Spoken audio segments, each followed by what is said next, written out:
의석을 정돈해 주시기 바랍니다. 위원 여러분 그리고 관계공무원 여러분 반갑습니다.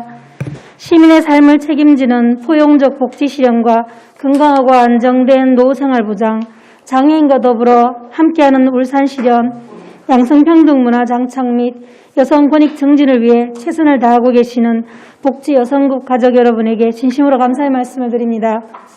환경복지위원회도 촘촘한 사회 안전망 구축을 위해 복지 여성국과 함께 노력하겠습니다. 성원이 되었으므로 제220회 울산광역시의회 임시회 제2차 환경복지위원회 회의를 개회하겠습니다. 오늘은 복지 여성국 소관 2021년도 주요 업무 보고와 조례안에 대해 심사를 하도록 하겠습니다. 의사일정 제1항 2021년도 주요 업무 보고 청취의 건을 상정합니다. 복지 여성국장께서는 발언대로 나오셔서 간부 공무원 소개와 2021년도 주요 업무 보고를 해주시기 바랍니다.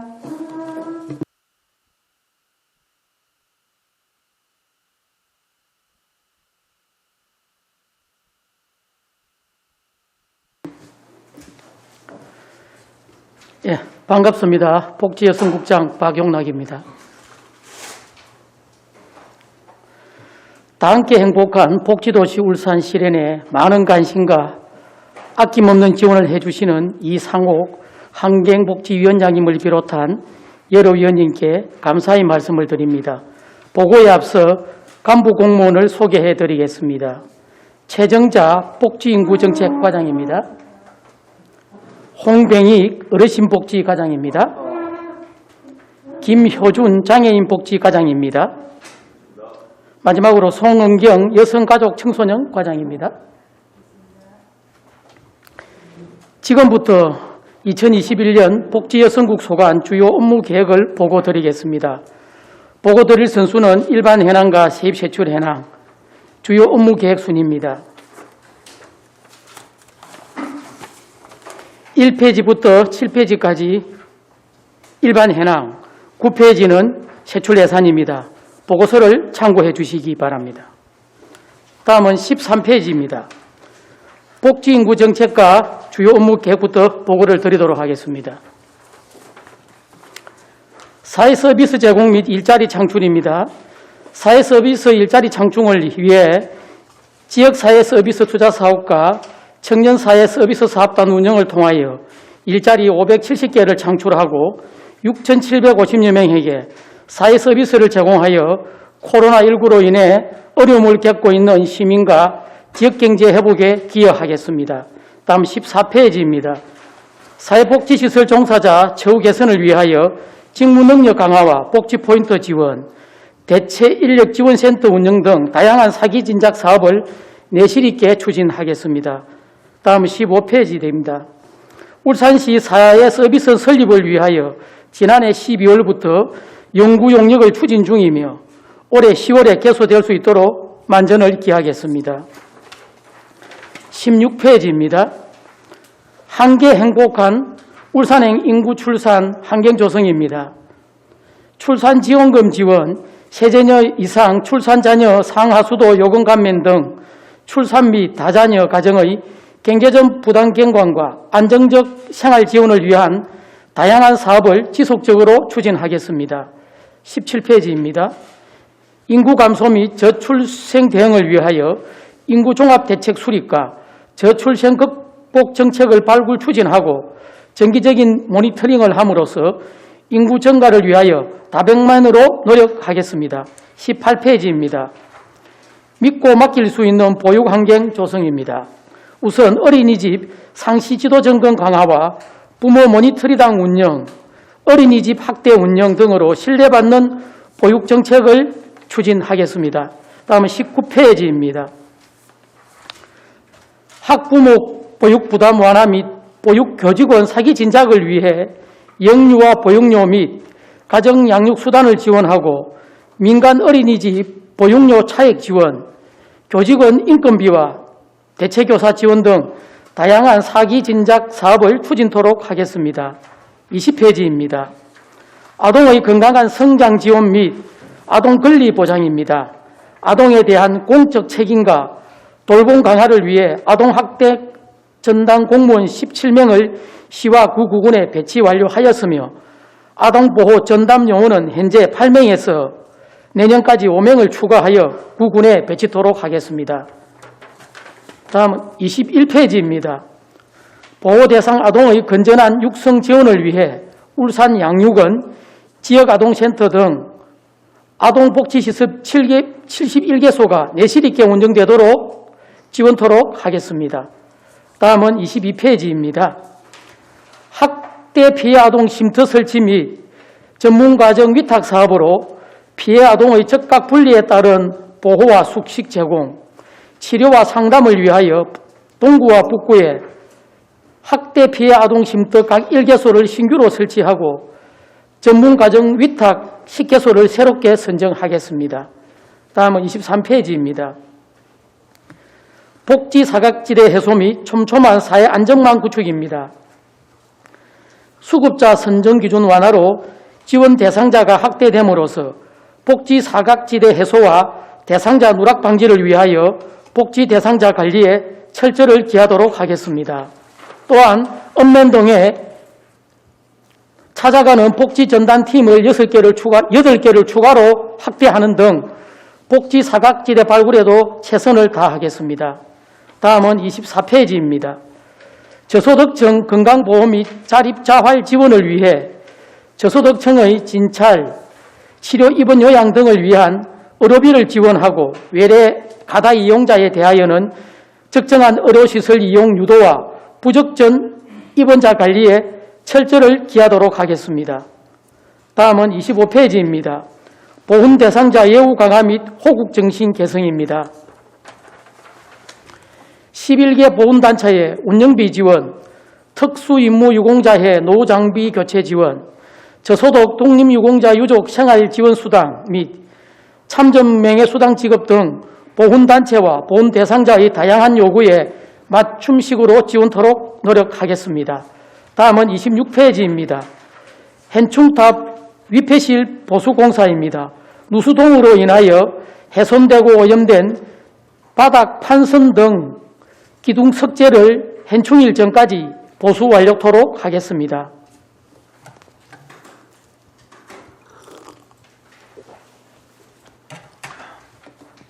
다음은 어르신 복지과 소관입니다.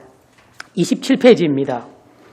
어르신 인권보호 및 존중받는 사회 분위기 조성입니다. 노인 요양시설에서의 인권 침해 예방을 위하여 CCTV 설치를 권고하고 구군 합동 점검을 실시하겠으며 노인보호 전문기관과 학대 피해 전용 쉼터를 운영하여 피해 어르신의 치유와 상담을 돕겠습니다. 다음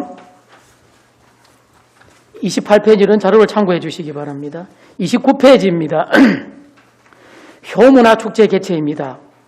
효의 생활화 및 어르신 존경 사회 분위기 조성을 위해 효지도자, 효행교육, 이수자와 일반인 등 1000여 명 정도의 규모로 어울림 한마당 효문화축제를 개최토록 하겠습니다. 지난해 안수일 부의장님께서 울산 효도관 5분 자유 발언을 제안해 주셨습니다. 그래서 저희들이 효문초등학교에 효도관을 설치하기 위해서 교육청을 방문하고 협조를 요청하였으나 교육청에서 부정적인 의견을 통보받았습니다. 저희들이 다시 한번 교육청과 협의를 해서 잘 마무리될 수 있도록 최선을 다하도록 하겠습니다. 다음은 30페이지입니다. 어르신 맞춤형 복지 서비스 제공입니다. 노인 맞춤 돌봄 서비스 및 응급안전 안심 서비스 지원 등 취약계층 어르신 맞춤형 돌봄 지원을 제공하고 노인복지시설 운영비와 종사자에 대한 인건비를 지원토록 하겠습니다. 다음 31페이지입니다. 기초연금지급 및 경로식당 운영으로 저소득 재가노인 식사배달 등을 통하여 저소득 어르신의 생활안정지원에 만전을 기하도록 하겠습니다. 32페이지입니다. 노인복지시설 지속 확충을 통한 고령 친화도시 기반 구축입니다. 제2시립노인복지관 건립, 북구 공립치매전담형 노인요양시설 신축, 노인복지시설 기능보강 사업에 총 353억 6,500만 원을 투입하여 고령 친화도시 울산구현에 만전을 기하도록 하겠습니다. 다음은 33페이지입니다. 어르신 일자리 내시라 및 요양보호사 권익정대입니다. 만 65세 이상 기초연금 수급자를 대상으로 구군 노인복지가 등 27개 기관이 참여하여 공공시설 및 사회서비스 지원 맞춤형 어르신 일자리 사업을 적극 지원토록 하겠습니다. 다음은 34페이지입니다. 어르신 일자리 원스톱 서비스 체계 구축입니다. 내일 설계 지원센터를 어르신 일자리 컨트롤 타워로 구축하여 구직을 희망하는 어르신이 1회 방문 상담으로 교육 및 컨설팅, 직업 체원, 지역까지 연계되도록 편의성과 효율성을 도모토록 하겠습니다. 35페이지입니다. 요양보호사 양성 및 권익정대입니다. 요양보호사 양성교육기관 운영 및 장기 요양요원 지원센터를 설치 운영하고 요양보호사 양성과 처우 개선 및 지위 향상을 위해 노력하겠습니다. 다음은 장애인 복지과 소관을 보고드리겠습니다. 36페이지입니다. 장애인 생활안정 및 단체 지원 강화입니다. 저소득 장애인의 생활안정 도모를 위해 장애인연금, 장애수당, 의료비를 안정적으로 지원토록 하겠습니다. 37페이지입니다. 장애인 단체 지원 강화입니다. 8개 장애단체의 인건비와 사무실 운영 및 장애인 총연합회 건물 기능을 보강 지원하고 장애인 단체의 사업 지원과 장애인에 대한 인식 개선 사업도 지속적으로 추진해 나가겠습니다. 38페이지입니다. 더 나은 장애인 재활시설과 지원체계 강화입니다. 장애인 주간보호시설과 체중증 장애인 주간보호시설의 연차juk 확충 및 학대 피해 장애인의 쉼터 운영, 지원 장애인 복지관 및 체육관 등 장애인 복지시설의 운영과 지원에 만전을 기하도록 하겠습니다. 39페이지입니다. 발달장애인 주간보호 서비스 12추가 지원입니다. 전문가 양성교육, 부모 상담 지원, 사업비 혜택 등 발달장애인의 보호 강화와 장애인 부모 및 보호자를 위한 사업도 지속적으로 추진하겠습니다. 40페이지입니다. 시각장애인 복지관 및 점자도서관 신축 이전입니다. 시각장애인의 증가와 점자도서관의 공간 협소로 인한 이용자 불편 해소를 위하여 추진 중인 사업으로서 기관과 협의하여 적극 추진토록 하겠습니다. 41페이지 탈시설 장애인 지역사회 정착 지원입니다. 지역사회 정책 자립 지원 계획을 수립하고 조례 제정, 탈지원센터 설립 등 장애인과 비장애인이 더불어 살 수 있도록 최선의 노력을 다하겠습니다. 42페이지입니다. 장애인의 자립 능력 향상 및 권익 정진 강화입니다. 장애인의 사회활동 지원, 장애인 공공일자리 확충, 직업 재활시설 운영, 장애인의 기능 향상과 사회 참여 유도를 통하여 장애인의 자립을 지원하고 장애인의 권익 향상과 맞춤형 서비스를 지속적으로 제공토록 하겠습니다. 44페이지입니다. 중증장애인 지역 맞춤형 취업 지원입니다. 2020년도 고용노동부 지원 공모에 선정된 사업으로서 비경제활동 또는 실업상태의 중증장애인이 동료 상담과 자조 모임을 통하여 취업 의욕을 고취하고 취업토록 지원하겠습니다. 45페이지 삼난장애인 근로작업장 이전 신축입니다. 현 장애인 근로작업장의 건물 노후화로 시설이 협소하여 울주군 삼남면에 지상 2층 규모로 이전 신축함으로써 올해 5월까지 실시 설계를 마치고 6월에 착공, 내년 3월에 준공되도록 차질 없이 준비하겠습니다.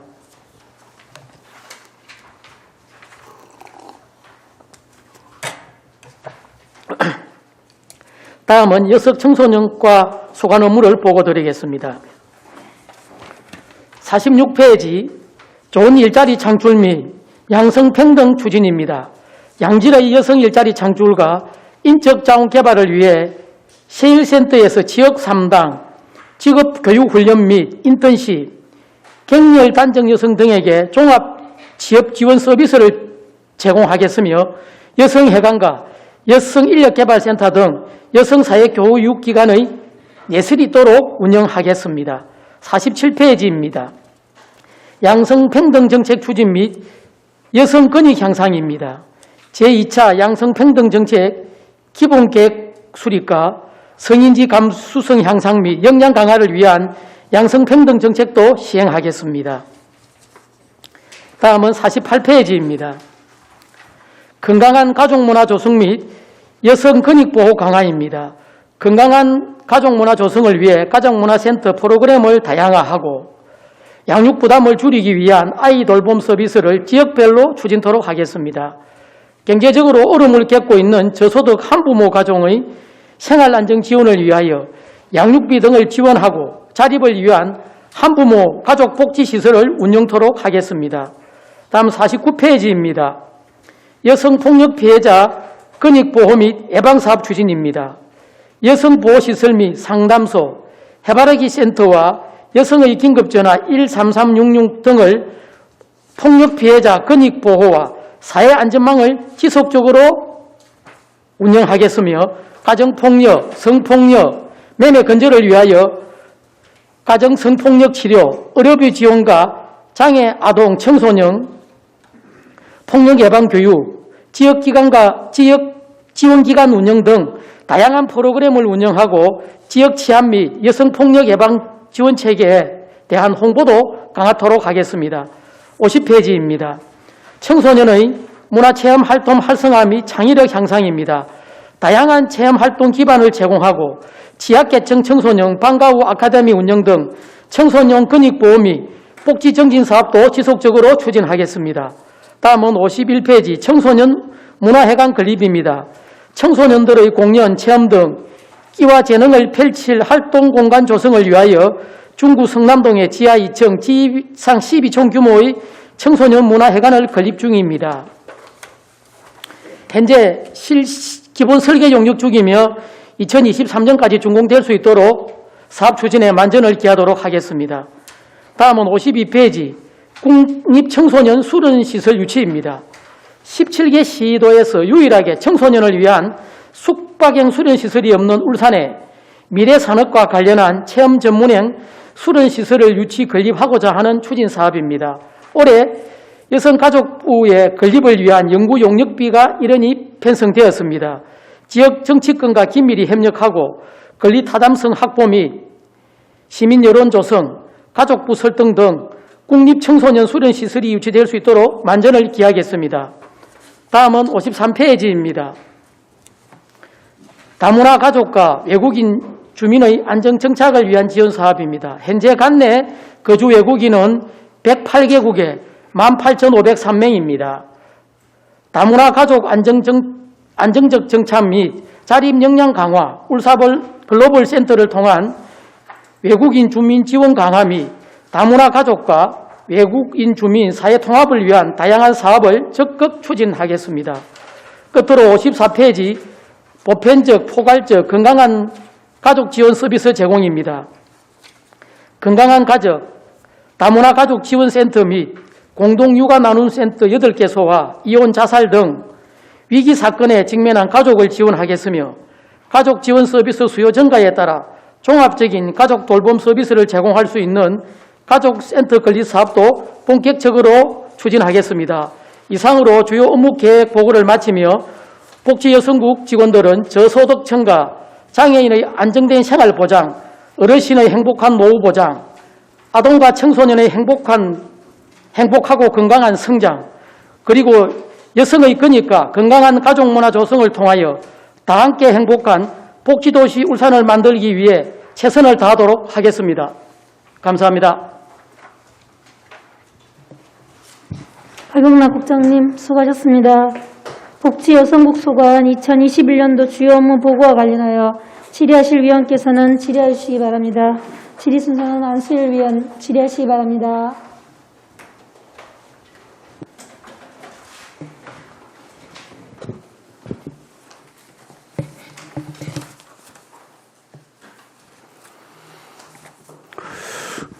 예, 우리 복지여성 국장 이번에 새로 부임해 오신 박용락 우리 국장님 우선 승리 축하드립니다.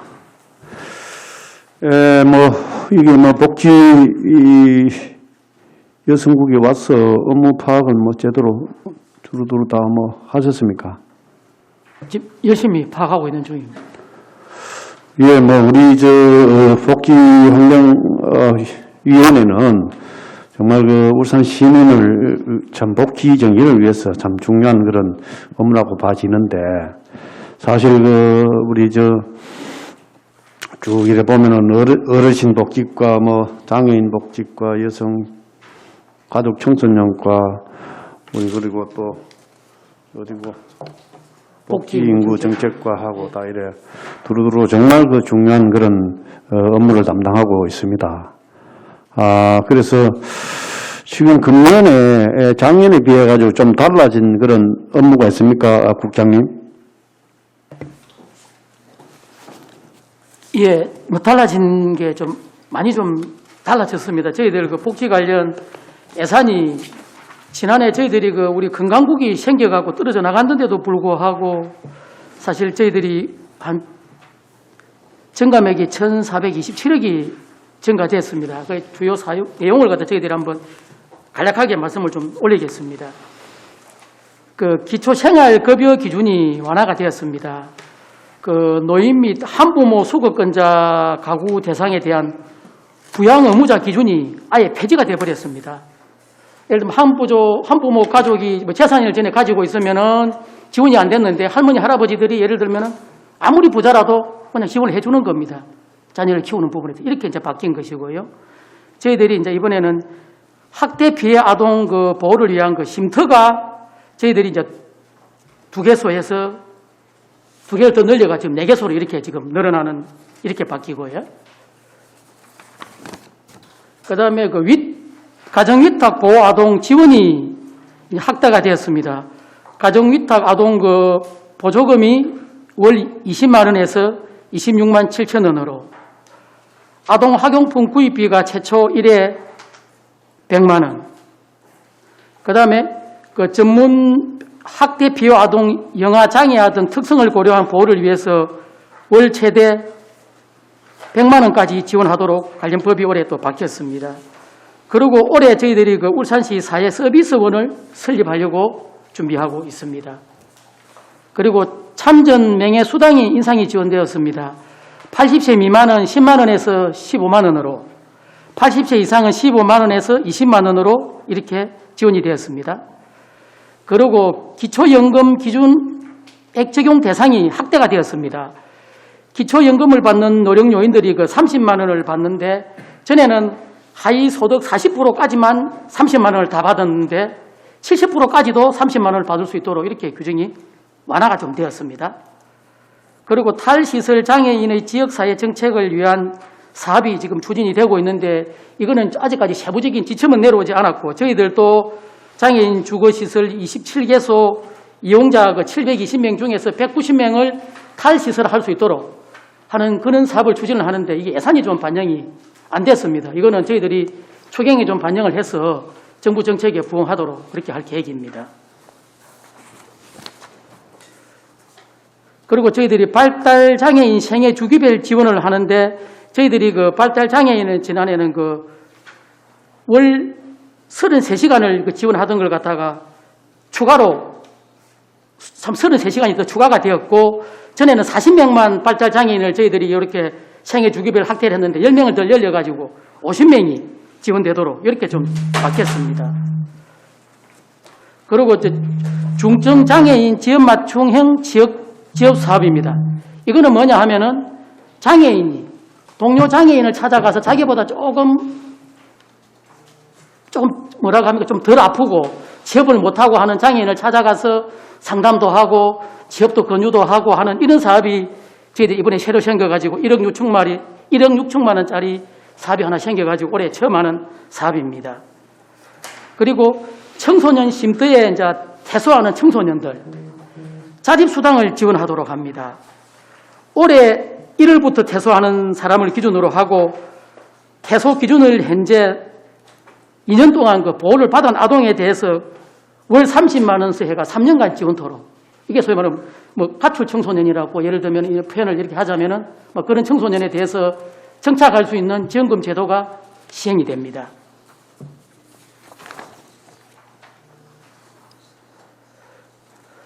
그리고 아이 돌봄 정부 지원 시간이 그 아이 돌보는 정부 지원 시간이 확대가 되었습니다. 이제 그 소득 수준에 따라서 지원하는데 그게 뭐 가행부터 라행이 있는데 그 시간이 많이 좀 확대가 좀 되었습니다. 정부가 좀 이렇게 애들 돌보는 그 시간을 지원을 확대폭을 넓혔다는 거죠. 이렇게 하다 보니까 저희 보육 예산이 계속 이렇게 많이 좀 늘어난 그런 상황입니다. 주요 뭐 바뀐 걸 개괄적으로 제가 설명을 좀 드렸습니다. 예, 뭐 나름대로 업무 파악하신다고 뭐 수고도 많이 했다고 생각이 되네요. 아무튼 우리 복지 참 업무가 상당히 참 중요합니다. 중요하고 이 사회의 구성원으로서 정말 취약한 그런 분들의 복지를 위해서 정말 다양하게 복지 사업이 많이 있는데 정말 세세하게 좀 이래 정말 또한 그런 피해자가 또 복지 수급 대상자 피해자가 또 발생하지 않도록 각별히 또 이래 챙겨주시기 바랍니다. 그리고 우리 복지 인구 우리 이 정책과 지금 뭐 전국적인 추세입니다만은 지금 뭐 인구 감소 이 정책이 참 이래 참 정말 중요하다 이렇게 생각이 되어집니다. 정말 울산뿐만 아니라 다른 타 지자체도 마찬가지겠습니다만은 특히 울산이 이 주력 산업이 정말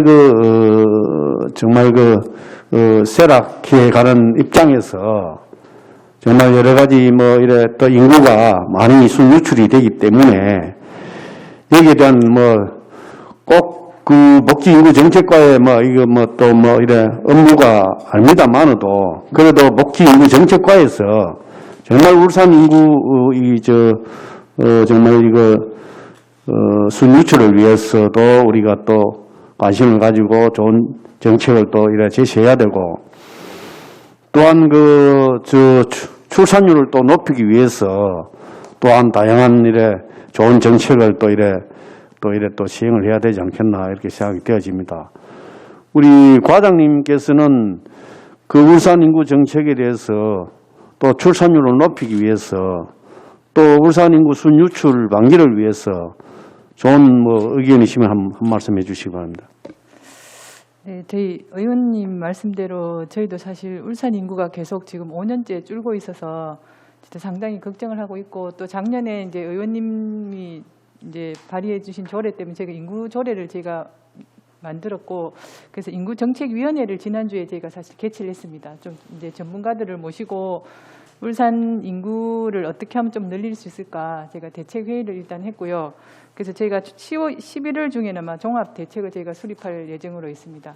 그리고 이제 인구 문제가 지금 크게 보면 이제 의원님께서도 말씀해 주셨지만 일자리랑 연관이 많기 때문에 제가 기업 유치라든가 양질의 일자리가 만드는 게 가장 중요하다고 생각하고요. 그리고 저희가 이제 작년에 일단 주택 문제도 인구 감소에 큰 영향을 미치기 때문에 인구 신혼부부 가구 지원을 위한 TF팀을 이제 부시장님을 주재해서 구성을 해서 올해부터 제가 신혼부부 혼인 기간이 10년 이내인 신혼부부에게 이제 임대주택 공공 임대주택에 대해서 입주할 수 있도록 하고 임대료를 지원해 주는 걸 올해부터 사업을 이제 시작하고 있습니다. 그리고 또 이제 청년들이 사실은 이제 울산에 계속 살 수 있도록 해야 되는데 이제 타 지역으로 이탈하지 않도록 청년의 주택 임차 보증금도 올해 또 새로 신규로 저희가 예산을 편성해서 지원을 할 계획입니다. 그리고 이거 외에도 제가 이제 다자녀 혜택 같은 경우도 제가 출산 장려금이라든가 제가 올해 보도자료도 제가 한번 냈는데 다자녀 가정의 혜택 등을 널리 좀 홍보를 하고 그리고 저희가 올해는 또 다둥이 렌트카 사업이라고 예산이 작은 금액이지만 다자녀를 위한 다양한 혜택도 추진하고 제가 출산에 대한 홍보도 좀 강화할 계획입니다.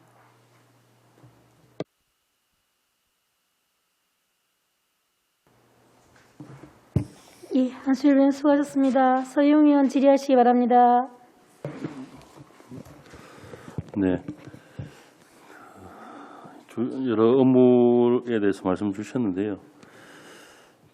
먼저 국장님께 하나 좀 이제 새롭게 이제 복지 여성국을 이끌어 가시니까 하나 좀 지어보시면 제가 작년, 재작년에 계속 이야기 드리고 있는데 우리 울산 시민들의 그 복지와 이런 부분을 챙기는 우리 울산시의 직원들에 대한 복지는 누가 챙기느냐 하는 문제인데요. 계속 이야기합니다만 직원들이 행복해야 그 정책을 그리고 그 서비스를 받는 시민들이 행복하다는 말씀을 드리는데 그 부분에서 국장님 의견이 좀 어떠신가요? 예, 사실 위원님 말씀이 지당하신 말씀입니다. 그 업무를 하는 담당 공무원들이 가슴이 따뜻하지 않고 얼굴이 이렇게 쭈그러지고 하는데 어떻게 복지 서비스가 나오겠습니까? 그렇지만 사실 지금 이렇게 코로나19 상태에서도 거의 공직자들은 그 일반 시민들에 비하면 저희들은 행복한 수준이라고는 저희들은 생각을 합니다. 그렇지만 직원들의 복지도 정말 중요합니다. 그래서 직원들의 복지 부분은 사실 총괄적인 업무는 저희들이 우리 총무과 쪽에서 상대를 좀 추진하고 있는 상태고 우리 복지부서에서는 우리 시민들의 복지 부분을 이렇게 좀 업무를 맡고 있는데 사실 직원들의 복지 부분은 공무원 노조를 통해서 많은 부분들이 건의가 되어 올라오고 각종 건의 올라오면은 저희들이 그 위원회를 통하고 각 시가별로 거기에 대한 건의를 받아서 처리를 하고 하는 이런 수준 정도입니다. 저희들이 우리 복지인구 정책과에서 이 전반적인 복지를 하면서 사실 우리 일반 시민들에 대한 복지 이런 부분만 이렇게 저희가 좀 해봤지 공무원들의 삶에 대한 복지 부분에 대해서는 이렇게 좀 깊이 있게 연구를 못 해본 것 같습니다. 저도 위원님 말씀을 듣고 우리 공무원들의 복지도 하나의 시민으로서 어떻게 이거 직장에서 할 수 있는 부분이 어떤 부분이 있는지 이런 부분에 대해서 한번 공부도 하고 연구하도록 하겠습니다. 예, 그 행정에 계신 분들에 대한 분명히 요구가 있을 겁니다. 그런데 그게 우리가 행정에 있는 공무원들이 해서 그 요구가 너무 위축돼 표현이 어떨지 모르겠는데 좀 위축돼 있다든지 그런 게 좀 있어요. 왜냐하면 밖에 가서 말도 함부로 못하고 어떤 필요한 부분에서도 제한도 못하고 또 반영되기도 어렵고 예? 이제 그런 부분을 좀 말씀드리는 거예요. 그리고 이제 하나의 예를 좀 드리고 싶은 거는 우리 울산시청만 이래 보더라도 울산시청 지금 광장을 한번 보십시오. 주차장이 되어 있지 않습니까? 저 광장을 우리 시민들과 우리 직원들한테 좀 돌려주면 어떻겠느냐 하는 요구를 국장님께 한번 드리는데 국장님께서 이거는 시장님과 그리고 회의 식사에서 한번 건의를 한번 해봐 주십사 하는 요구를 좀 드립니다. 보십시오. 점심시간이고 잠시 쉬는 시간이고 감정적으로 마음을 다치고 위로를 필요한 시간에 5분이든 10분이든 밖에 나가서 산책을 하고 정원을 거니면서 하는데 벤치 하나 없고 주차장만 되어 있고 예? 저기 어떻게 시민들이 와서 놀 공간도 없지 않습니까? 아이들을 데리고 오는데 벤치 하나 없이 저렇게 광장이라고 시민들에게 제공을 한다는 자체가 좀 아이러니하지 않느냐라는 생각을 가지고 있거든요. 그리고 꼭 직원들만의 문제는 아니거든요. 예. 저거는 직원들만 쓰는 건 아니니까. 예. 예. 직원들과 그 시민들한테 이래 정서적으로 감성적으로 좀 위안을 될 수 있는 그 부분을 한번 건의를 해봐 주십사 하는 말씀 좀 드립니다. 그리고 예, 장애복지과장님, 현재 우리 장애 시설들에 지금 향후에 더 보강하고 지역별로 하겠다고 얘기를 하시는데 그 지역별로 좀 시설에 대한 안배가 좀 필요하다라는 말씀 좀 드리고요. 이걸로 해서 한번 조사를 좀 해서 그 지역별로 요구 조건이나 요구 시설들에 대한 부분을 한번 검토를 해봐 주십사 하는 말씀 좀 드리겠습니다. 예, 그런 시설들이 있는지 한번 살펴보도록 하겠습니다. 예. 그리고 이제 전반적인 거에서 하나만 더 얘기 드리겠습니다. 국장님께서도 말씀 주신 것 중에 이제 이용자들의 이용 편리성을 위해서라는 이야기를 가지고 시설을 건립을 하고 또 어떻게 추진하겠다라고 이야기를 하셨는데 실제 보면은 그 이용자들이 위한 게 아니라요. 그 일부 협회나 그럼 일부 소수를 위한 운영 방식으로 자꾸 흘러갑니다. 위치 선정도 마찬가지고요. 뭐 어떤 센터든 어떤 뭐 필요 시설에 대한 건립에 대한 방향성도 마찬가지죠. 그래서 이 부분을 말 그대로 진짜 우리 사업에 추진하고자 하는 의지처럼 이용자들의 편리성을 위해서 조금 각 그 협회들하고 조금 협의를 해달라는 말씀드리고요. 예를 들어 각 장애인만 보더라도 여러 유형이 있지 않습니까? 그럼 그 유형들을 이렇게 다 따지면은 예를 들어 시각장애인 분들에 해서 시각만 갖고 계신 분들이 계실 거고 또 시각과 또 다른 장애를 동시에 갖고 계신 분들이 있을 거라는 거죠. 그런데 그런 시설들이나 이런 게 울산의 각지에 막 산발해서 남발되어 있는데 그럼 그분들이 어떻게 찾아가야 됩니까? 협회를 위해서 그 시설이 존재를 해야 됩니까? 아니면 이용자들을 위해서 시설이 존재를 해야 됩니까? 보십시오. 한 개 시설을 이용받기 위해서 하나는 저 남구 갔다가 남구 양암동에 갔다가 또 한 개 또 다른 필요 시설을 받기 위해서 지원을 받기 위해서 중구에 저 성안동 가야 되고 이거는 너무 불합리한 거 아니냐 하는 거죠.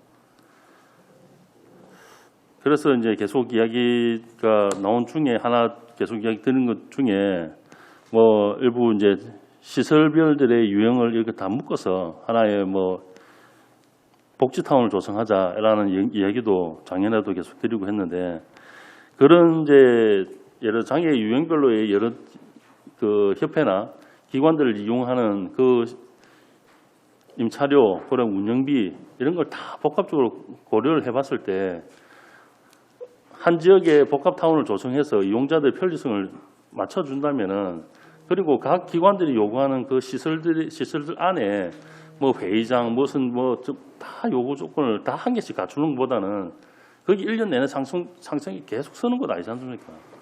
그러니까 그런 복지타운을 조성해서 시설들이 묶어준다면은 제가 계산을 해보니까 그 시설 그 임차료나 이런 부분만 해도 약 15%가 절감이 되더라고요.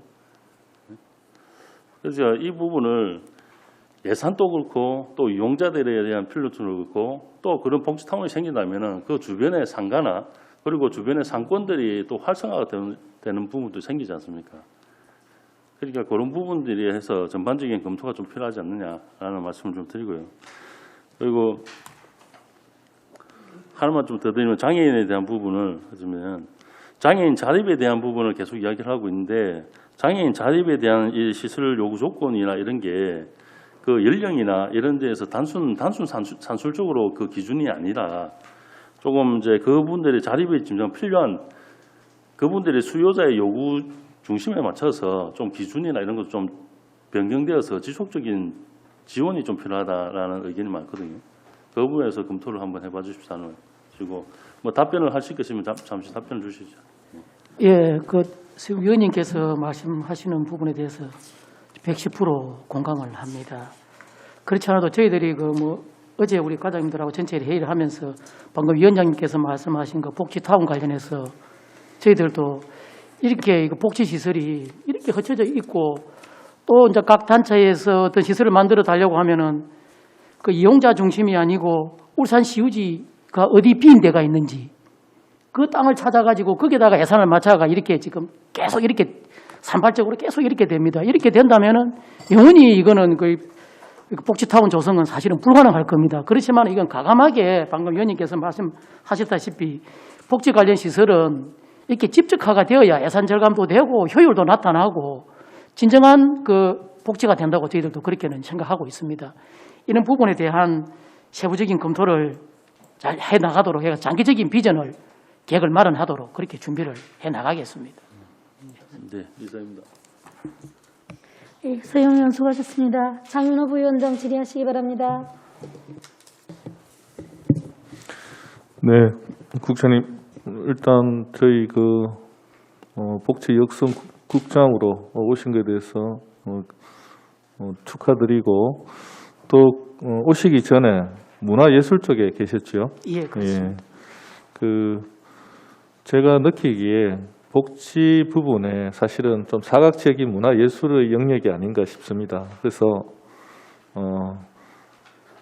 울산 복지의 문화예술의 어떤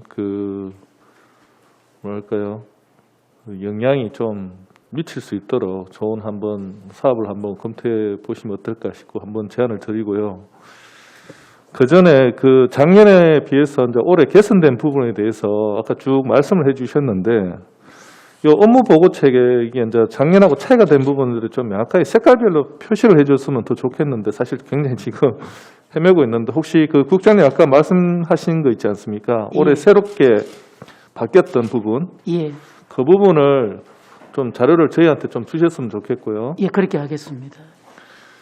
예, 그리고 저희가 작년 행정사무감사 때 좀 요청했던 부분들이 다는 아니지만 많은 부분이 반영되고 있다는 부분에 대해서 상당히 고무적으로 생각을 합니다. 그리고 관련해서 복지 여성국에 근무하시는 관련 공무원들께 고맙다는 말씀을 전하겠습니다.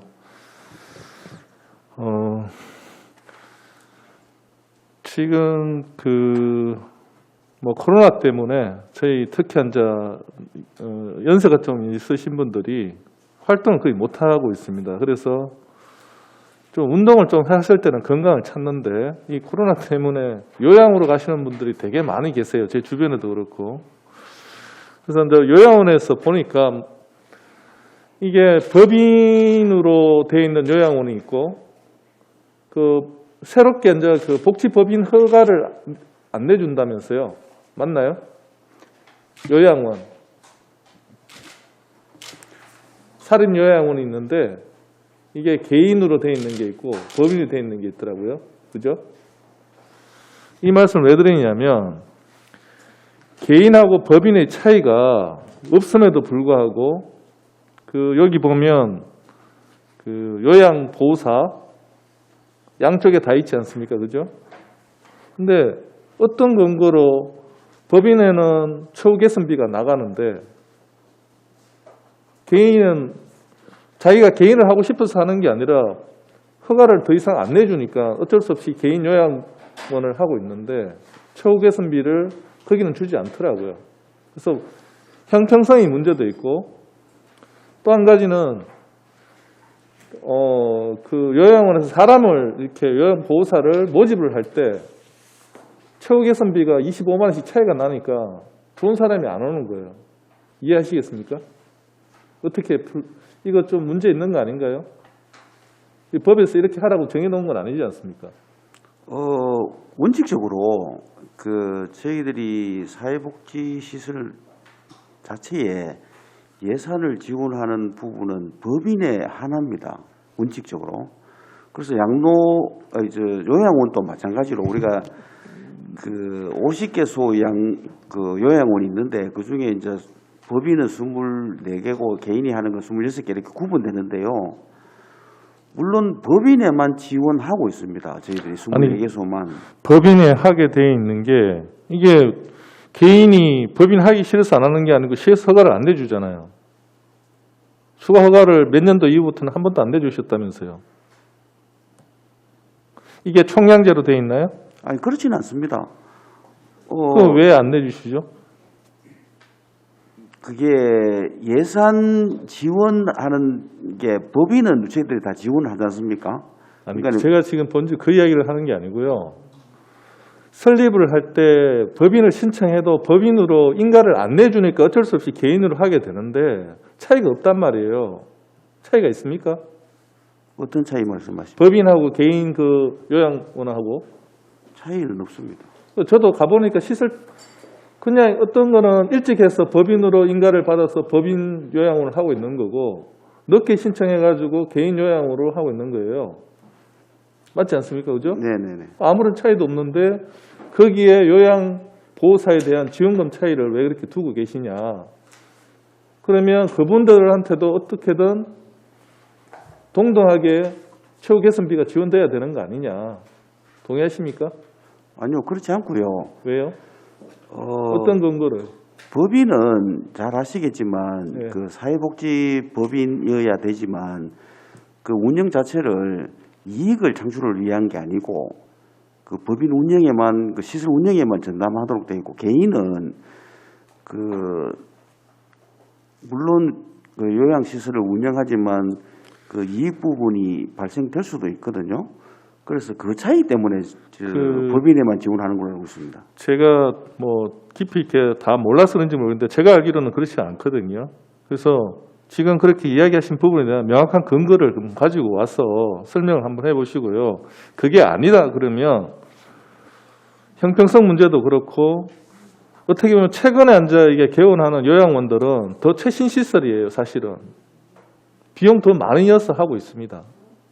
근데 인력 수급의 문제에서 요양보호사들이 그렇게 차이가 생기니까 인력 수급도 원활치 않는 부분도 있고 바람직하지 않는 것 같아서 아니면 인허가를 뭐 더 내준다든지 어떤 그 검토를 좀 해야 되지 않을까라서 생각이 들어서 그 부분에 대해서 말씀을 좀 드리고요.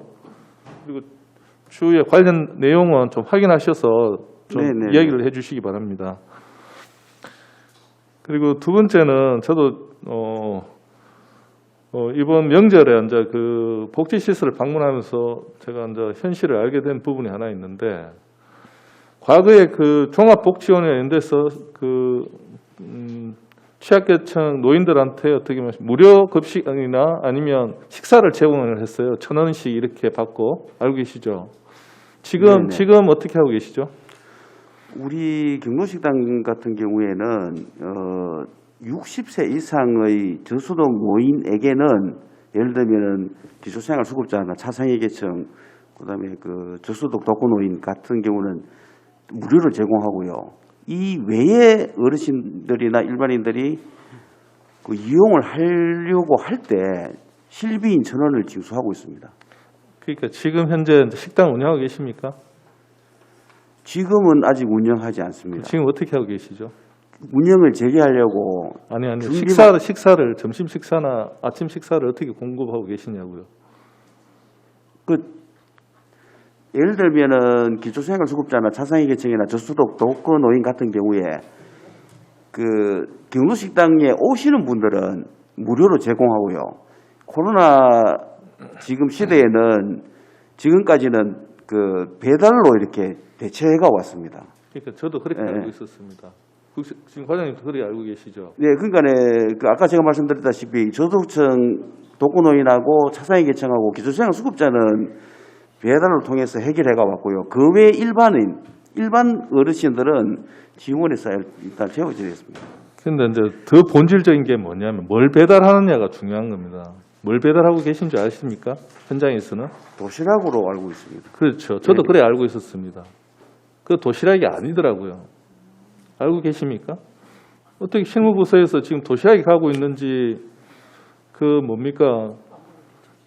개인 집에서 해먹는 햇반인가? 하고 반찬 이렇게 나가는데 그걸 도시락이라고 할 수 있습니까? 근데 그게 저희들이 경로식당이 23개소가 있는데요. 거기에서 그 저희들이 민간이 하는 시설이 있고 우리 또 노인복지관이라든지 법인이 하는 시설이 있지 않습니까? 그 일부 이제 민간이 하는 시설 같은 경우에는 뭐 도시락이 아닌 대체식으로 빵이라든지 뭐 간편식이라든지 이렇게 제공하는 걸로 알고 있습니다. 그 과장님이 그 현장을 내용을 다 지금 알고 계신 것 같지는 않은데요. 지금 전수조사를 한번 해보십시오. 지금 어떻게 지급을 하고 있는지, 그 식사 공급을 어떻게 하고 있는지. 이게 햇반을 이렇게 줘서 이렇게 집에서 이제 각자 이렇게 데워 먹게 이렇게 하는 게 말은 쉽지만은 혼자 사시는 분들 이게 또 쉽지 않은 부분들이 있더라고요. 왜냐하면 가전제품들이 그 예를 들면 전자레인지 또 집에 오래 있으니까 뭐 TV, 냉장고 이런 부분들이 굉장히 오래됐어요. 오래돼가지고 본인들이 이걸 잘 어디 가서 얘기도 못하고 좀 에러가 많이 있더라고요, 현장에. 한번 가서 살펴보시고 지금 그 현장의 어떤 가전제품들이 좀 고쳐졌으면 좋겠다는 게 되게 많거든요. 대표적인 게 요 달동입니다. 아시죠? 그죠? 주공아파트에. 그런 부분들을 한번 확인을 좀 해주셨으면 좋겠고요. 또 한 가지는 같은 그 달동 그 중아파트에 사시는 분들 중에 그 같은 뭐랄까요? 그 상황을 제일 잘 알고 있어요, 서로가. 그죠? 누가 어떻다는 걸 너무 잘 알고.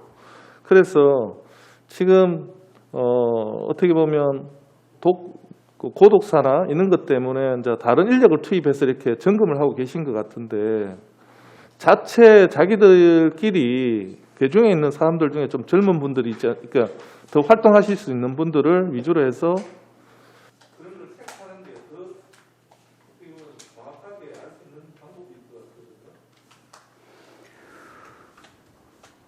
우선 경로식당 문제에 대해서는요. 일단은 감독은 구군에서 하고 있는데 의원님 말씀대로 시에서 필요하면 직접 조사도 한번 해보겠습니다. 그러고 말씀 한번 드릴 거고요. 그다음에 아까 방금 말씀하시는 혼자 사시는 어르신이라든지 저소득 어르신들에 대해서는 제일 먼저 중요한 게 저희들은 안전이라고 생각하거든요. 그래서 응급 안전 알림이를 전 독거 노인들에게는 다 지금 올해 안에 보급할 예정입니다. 그러면 그게 이제 센서를 통해서 출입이 안 된다든지 장기간 거동이 안 되는 분은 자동적으로 119하고 우리 강력 거점 센터에 신호가 가서 확인할 수 있도록 이런 체계를 올해 안에 마무리하려고 합니다. 그게 되고 나면 아마 의원님께서 말씀하는 것처럼 크게 걱정할 만한 일은 안 될 것 같고요.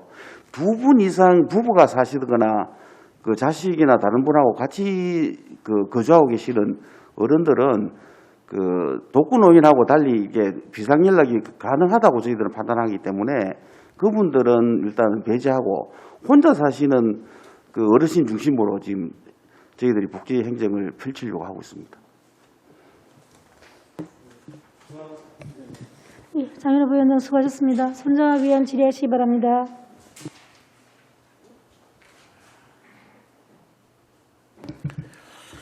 국장님 반갑습니다. 환무기에 이렇게 오셔서 처음으로 업무보고를 하시는데 우선 몇 가지 축하드리고요. 몇 가지 질문 드리겠습니다. 우리 복지 업무란 건 뭐 보이지 않는 업무 중에 하나고 아무리 잘해도 표도 별로 안 나는 그런 업무입니다.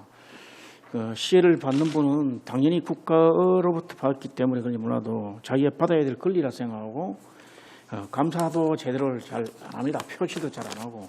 그런데도 여기에는 여러분들이 수고가 덧붙이지 않으면 움직이지 않는 것도 복지 업무고. 그래서 저는 솔직히 복지 전반에 대해서 깊은 이해가 있는 건 아닙니다. 젊은 시절에 잠시 사회복지 그때 사회복지관광 뭐 하여튼 사회보험관광 뭐 하여튼 그 과에 한 2년 정도 가까이 근무를 한 경험이 있었습니다. 그랬을 때 이 경험이 그다음에 구청에도 젊은 시절에 구청에도 한 영세민 옛날에 영세민 업무죠, 그죠? 영세민은 책정하고 의료 보호를 지원해주고 그런 업무를 해왔는데 지금은 너무 달라져가지고 저도 이해할 수 없을 정도로 복잡합니다. 그중 그렇다 하더라도 제가 감시를 갖고 있는 분야는 딱 세 가지입니다. 출산, 육아, 교육. 여기에 대해서는 제가 의원을 하는 동안은 끊임없이 문제를 제기하고 정책을 제안하고 여러분들한테 좀 해달라고 업소도 하고 건의도 하고 뭐 다양한 방법을 해서 좀 이렇게 좀 삶이 달라질 수 있는 방법을 나올 수 있도록 저는 하려고 노력하고 있습니다. 제가 돌아가지고 인구정책, 출산정책과 관련돼 가지고 3번이나 이렇게 질의와 발언을 했습니다. 서면 질의와 발언을 했는데 아직 여전히 달라진 것은 같지는 않고 그렇습니다. 출산정책 중에 요즘은 작년에 제가 2020년 방금 찾았는데 예산 편성에 따른 정책 거리라면서 출산 정책을 헝가리형으로 우리가 한번 바꾸자는 이야기를 한 적이 있습니다. 지금 창원시가 출산 정책에 대한 방향을 바꾸려고 지금 하고 있습니다. 물론 여성단체는 뭐 여성분들이 뭐 우리가 뭐 애 낳는 기계냐는 뜻으로 이상한 그 논리가 있어가지고 문제가 되고 있다는 이야기를 듣고 있는데 그렇더라 하더라도 정책 방향은 옳다고 저는 생각하거든요. 이와 관련해가지고 창원시 정책에 대해서 어느 정도 이해를 하고 있습니까? 출산 정책에.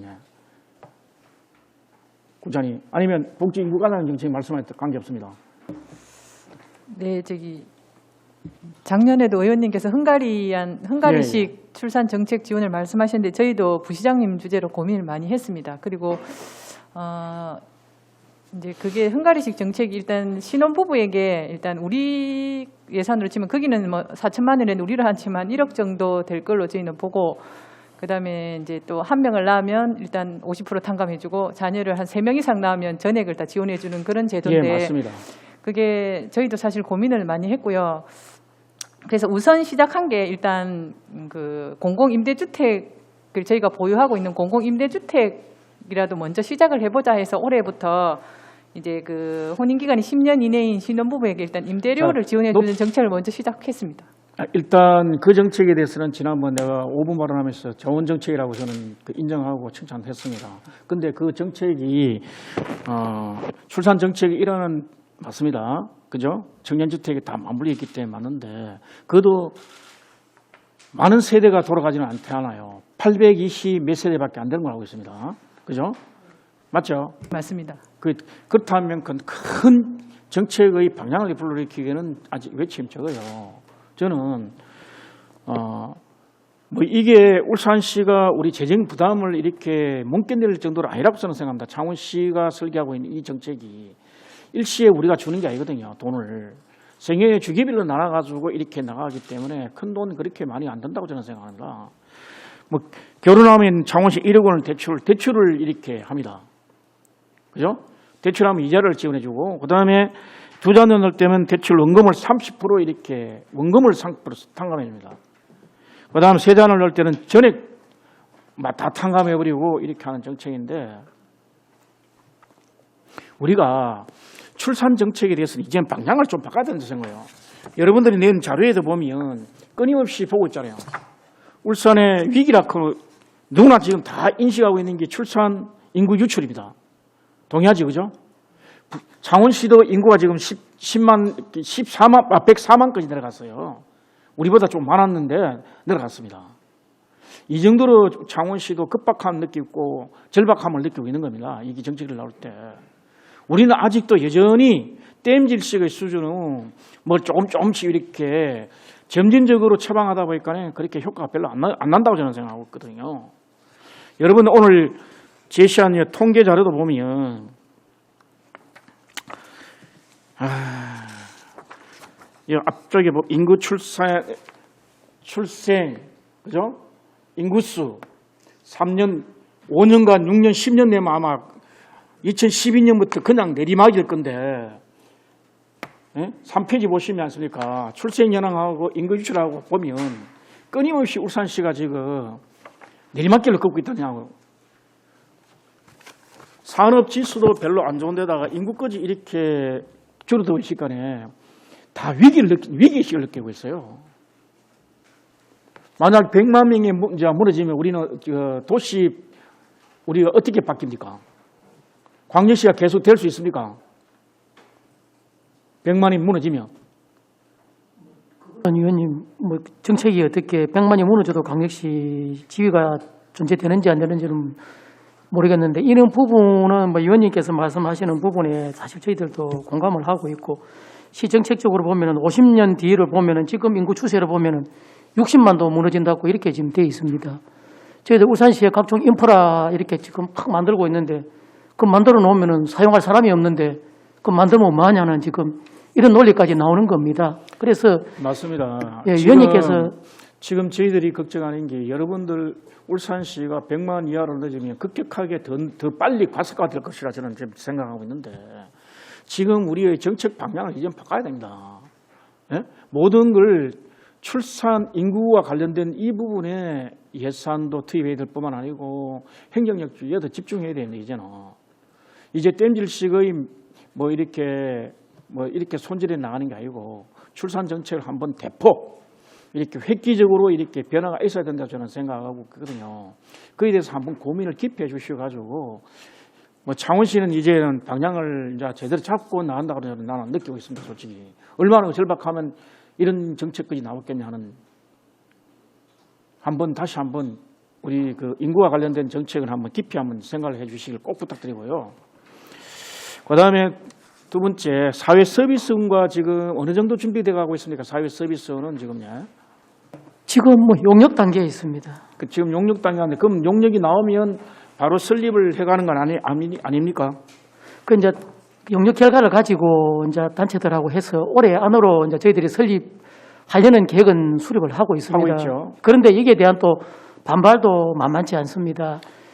지금 사회 서비스가 이제 뭐 반발하는 거는 지금 그 시장의 영역에 우리 공공 부분이 과도하게 침입하는 게 맞느냐 하는 게 가장 큰 적을 건데, 그는 이제 여기에는 이제 깊이 이제 우리도 고민 좀 해야 되겠죠, 그죠? 물론 해야 되는데 지금 기존의 그 사회 서비스를 운영하고 있는 이분들한테 뭐 타격이라든지 뭐 이렇게 되면 좀 안 돼야 되는 거 아니냐. 그걸 최소화 시켜가면서 문제를 풀어가야 된다는 저는 생각이거든요. 저도 공공 부분이 과도하게 이렇게 그 민간 부분의 영역까지 뭐 이렇게 나가는 것에 대해서는 크게 바람직하다고는 생각하지 않습니다. 다만 사회적 무리가 있기 때문에 어쩔 수 없이 공공 부분에 좀 이렇게 우리가 핸들링 해야 된다는 생각이고, 그다음 두 번째는 사회 서비스원이 된다 해서 뭐 급격하게 변화가 있을지는 없겠지만은 복지 수준이 좀 높아지지 않을까. 전달 체계에 대한 단순화되기 때문에 공공 부분이 되면 좀 전달 체계가 좀 단순화되고, 그다음에 사회복지사의 노동 조건이 개선이 좀 될 것 같으니까네 서비스 질이 훨씬 높아질 것이다. 그러므로 인해 가지고 민간 부분에 영역에 영향을 미칠 수밖에 없다 저는 생각하거든요. 비슷하게 맞춰야 될 거 아닙니까? 그죠? 그렇죠. 그렇기 때문에 서비스의 질이 어느 정도 평준화 높아갈 거다 하는 그 희망을 저는 갖고 있습니다. 그래서 서비스원이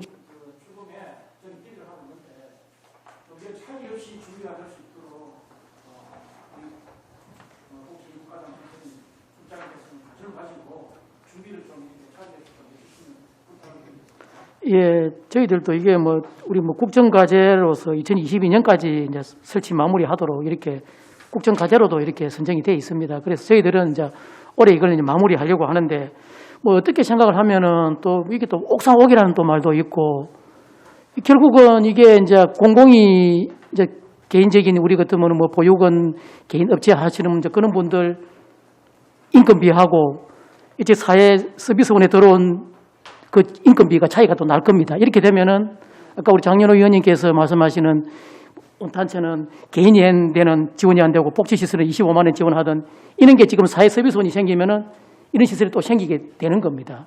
이제 그런 부분에 대해서 저희들이 이런 장단점을 분석을 해서 너무 급하게 나갈 것도 아니고 너무 늦게 나갈 것도 아니고, 저희들도 다른 시도에서 됐던 벤치마킹을 하고 상당히 부작용이 많다고 합니다. 그런 부분을 많이 담아내서 올해 목표를 하고 있지만 안 되면 조금 늦추더라도 많은 부분을 담아서 저희들이 이왕 설립하는 거 처음부터 좀 잘 출발을 하려고 합니다. 출발해놔놓고 맞추려고 하면은 그때는 이미 늦다고 봅니다. 첫 단추를 잘 끼워야 되기 때문에 시작할 적에 저희들이 착실히 잘 준비하겠습니다. 예, 손정학 의원 수고하셨습니다. 안수일 의원 추가 질의하시겠습니까?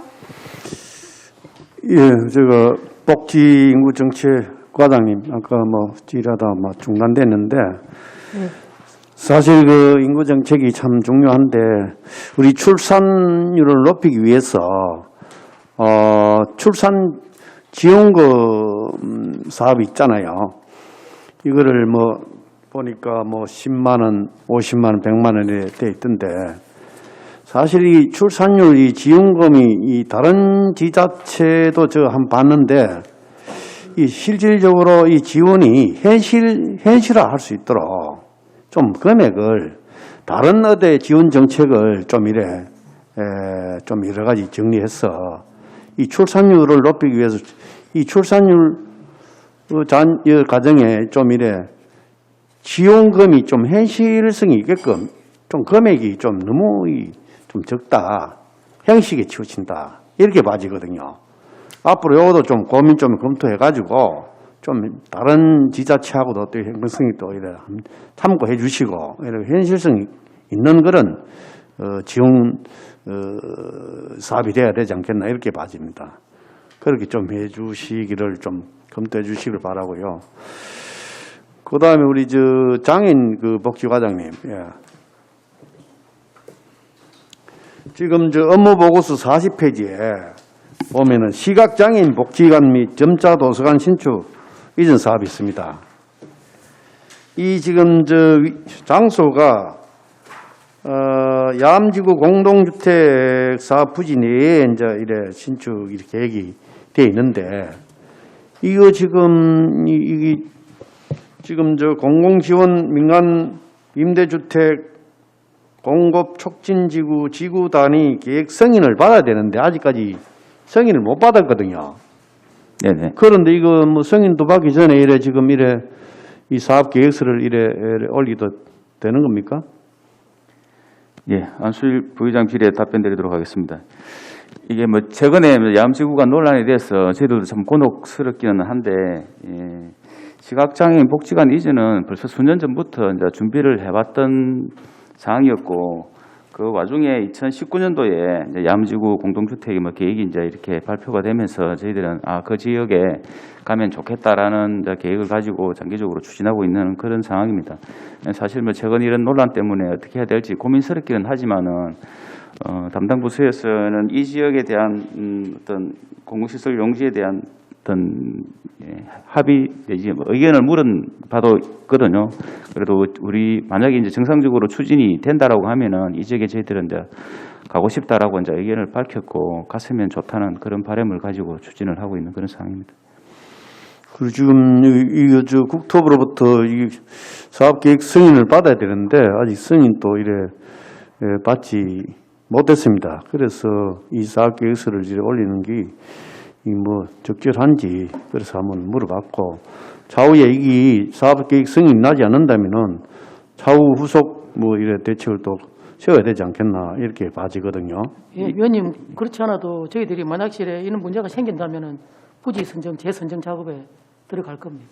미리 지금 미리 준비해야 되겠구만요. 그런데 저희들이 사실 그런 악재가 생길 줄은 사실 그때 당시는 몰랐고 이제 의회에서 쪽에서 이제 그 환경 관련해서 용역 결과가 이제 어떻게 나오는지 용역에 어떻게 당기느냐에 따라서 면적이 줄어들면은 저희들이 시설이 지금 들어가게 돼 있는데 아마 안 된다고 하면 저희들이 빠져나와야 될 것이고 그 시설의 결과에 따라서 저희들이 움직여야 되는 그런 상황입니다. 이게 장기적으로 좀 생각을 해야 되지 단체에서는 사실 이렇게 복지관을 개관해 달라고 하지만은 아까 우리 장윤호 위원님께서도 말씀하셨다시피 이게 시설이 참 우리 서 의원님께서 말씀하신 복합 타운식으로 돼야 되거든. 여기 또 하나 또 시각장애인 복지관하고 점자도서관 조금 지어놓고 나중에 또 어찌 할란가 이 부분에 대한 검토도 필요한 것 같아요. 그래서 한번 지으면은 양 돈을 들여서 좀 크게 지어서 이렇게 좀 나눠서 하면 어떨까? 이게 좀 장기적으로 가야 되지. 이렇게 해갖고는 안 될 것 같아요. 그래서 이런 부분에 대한 이번에 이런 문제도 생겼지만 장기적인 검토도 한번 해봐야 될 것 같습니다. 제가 한번 이 부분에 대해서 한번 복지관 전체적인 어떤 로드맵이라고 그럽니까? 기존 있는 걸 갖다가 어떻게 한번 한 군데 좀 다 모을 수는 없겠지만 모을 수 있는 기간의 범위가 어디인지 그것도 한번 조사도 하고 필요하다면 용역도 해서 한번 긴 호흡을 가지고 해야 될 것 같습니다. 저도 우리 국장님 생각처럼 장애인 종합복지의 지원센터라든지 해가지고 좀 크게 해서 우리 여러 장애인들이 함께 공유할 수 있는 그런 복지시설이 돼야 되지 않겠나 저도 그렇게 생각합니다. 예, 결국은 돈 문제죠. 그러면 이제 돈 문제인데 예산 부분에 이제 어떻게 어순순위가 이제 어떻게 될란가 모르겠는데 저희 입장에서는 국 입장에서는 저희 복지 업무가 중요하니 최선의 노력을 하겠습니다. 좀 그런 식으로 좀 접근될 수 있도록 좀 해주시기 바랍니다. 예. 예, 안수일 의원 수고하셨습니다. 서영 의원 추가 질의하시기 바랍니다. 네. 복합적인 그 요청에 대한 방법에서 추가적으로 하나 말씀 좀 드리면요. 그 부지에 대한 부분에 있어서 조금 이런 부분도 좀 접근해봐도 되지 않느냐 생각을 하는데요. 기존에 우리 울산에 예를 들어서 남구만 하더라도 우리 시청 근처만 하더라도 예전에 시내 중심지였던 이런 주거지나 이런 중심 형성돼 있던 곳들이 지금은 주거지가 많이 이동을 하면서 학교나 이런 데가 지금 이전을 하려고 요구하는 곳이 또 많습니다. 그럼 그 학교 부지나 이런 걸 교육청하고 협의를 해서 그 부지를 복합타운으로 조성하면서 그 주위에 상가도 남구에 신정동에 상가도 살리고 또 할 수 있는 방안도 있을 거라 생각을 하는데 그런 부분도 좀 필요하다 생각을 하고요. 그리고 이제 우리 여성가족 청소년 과장님께 좀 말씀드리고 싶은 거는 또 이건 국장님도 좀 염두를 좀 해봐 주십사 하는데요. 우리 지금 울산시에 우리 청소년들을 위한 정책이 얼마나 있는지 다시 한번 재검토가 필요하고 이 청소년들의 정책이 들어가는 예산 비중, 울산시 전체 예산 중의 비중이 너무 타 시도에 비해서 너무 열악합니다. 그래서 이런 부분에서 우리 청소년들의 정책에 대해서 좀 필요 요구 조건에 의해서 이제는 정책을 좀 해줘야 된다는 거 하고요. 그리고 청소년들에 대한 이 정책은 뭐 필수적으로 교육청과의 협력이 좀 필요한 얘기들이 많을 겁니다. 그런데 지금 현재 작년부터 이렇게 울산시와 그 교육청이 흘러간 걸 보면은 이 협력이 잘 안 돼요. 관점이 다른지 아니면은 뭐 어떤 건지 모르겠는데 이런 부분에서는 두 기관이 협력이 안 된다면은 그 피해 당사자는 누구입니까? 청소년들이 당사자들이거든요. 그러니까 그 부분에서 뭐 조금의 서로의 각 시와 그리고 교육청이 뭐 어떤 그건 있을지 모르겠지만 그건 좀 내려놓고 우리 울산의 미래를 책임질 청소년들을 위해서 좀 더 협력을 해달라 하는 요청을 드리겠습니다. 이상입니다. 예, 소영 의원님 감사합니다. 장현호 부위원장 추가 주시겠습니까? 예. 뭐 다른 거 한 세 개 뭐 좀 질의하고 제가 아까 다시 돌아가도록 하겠는데요.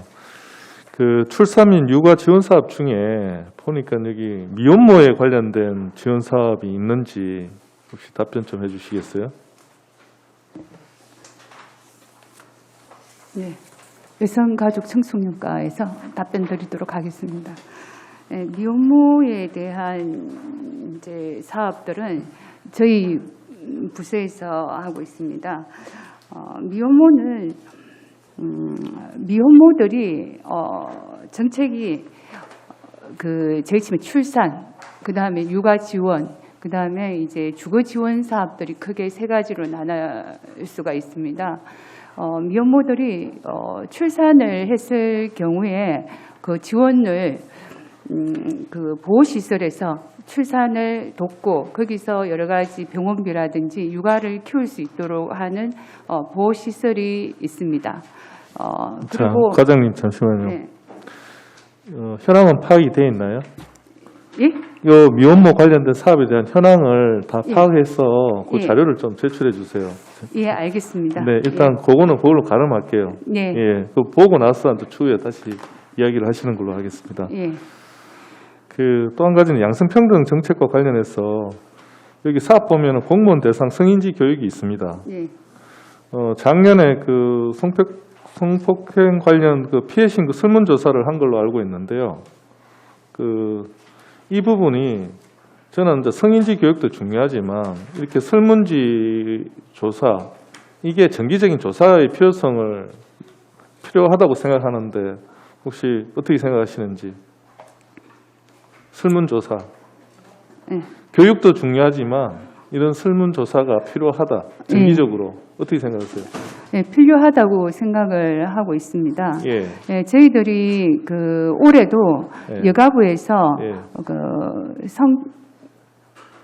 성인지에 관련해서 예. 여가부에서 전체 지자체로 중심으로 해서 예. 조사를 실시할 계획입니다. 예. 작년에 하셨습니까?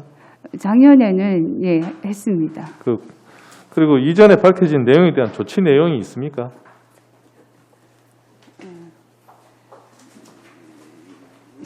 조치 내용. 조치 내용은 저희들이 조치 내용은 성희롱, 성폭력 관련해서 예방 지침을 전부 우리가 저희 시에서 개정을 하고요. 자, 과장님, 이것도 예, 정리해서 한번 가져 주십시오. 예, 알겠습니다. 네. 그리고 그 다문화 가족과 외국인 주민의 안정적 정착 지원 관련해서 한 가지 여쭙겠는데요. 다문화 가족, 외국인 주민 좋습니다. 근데 그 세트민에 대한 탈북민에 대한 지원 사업이 전혀 없어요. 그래서 저도 울산 지역에 분명히 탈북민들이 있는 걸로 알고 있는데 이거에 대한 사업이 어떻게 하고 있는지. 그거는 위원님, 그거는 우리 시민소통과에서 시민소통과에. 업무가 소관이 돼 있어 그쪽에서 하고 있습니다. 네. 그래 저희들이 부서에 없는 거지. 그거는 확실하게 그렇게 하고 있습니다. 예, 아까 제가 말씀드렸던 좀 코로나 상황 때문에 이제 특히 취약한 계층에 계신 특히 연로하신 분들이 굉장히 어려움에 처해 있는 어떤 상황에 대해서 좀 실태를 명확하게 좀 파악을 하셔야 된다는 말씀을 한번 드렸고요. 또 우리 옆에 계시는 우리 부회장님께서 효 관련된 사업을 또 이렇게 이야기를 하셨는데 저는 이게 어떤 사업이 따로따로 가는 게 아니고 사실은 과거에 우리가 대가족으로 같이 지낼 때 위에 이제 부모님, 할아버지, 할머니, 손주 이렇게 같이 있을 때 사실 이거는 자연스럽게 사실은 해소될 수 있는 부분이거든요.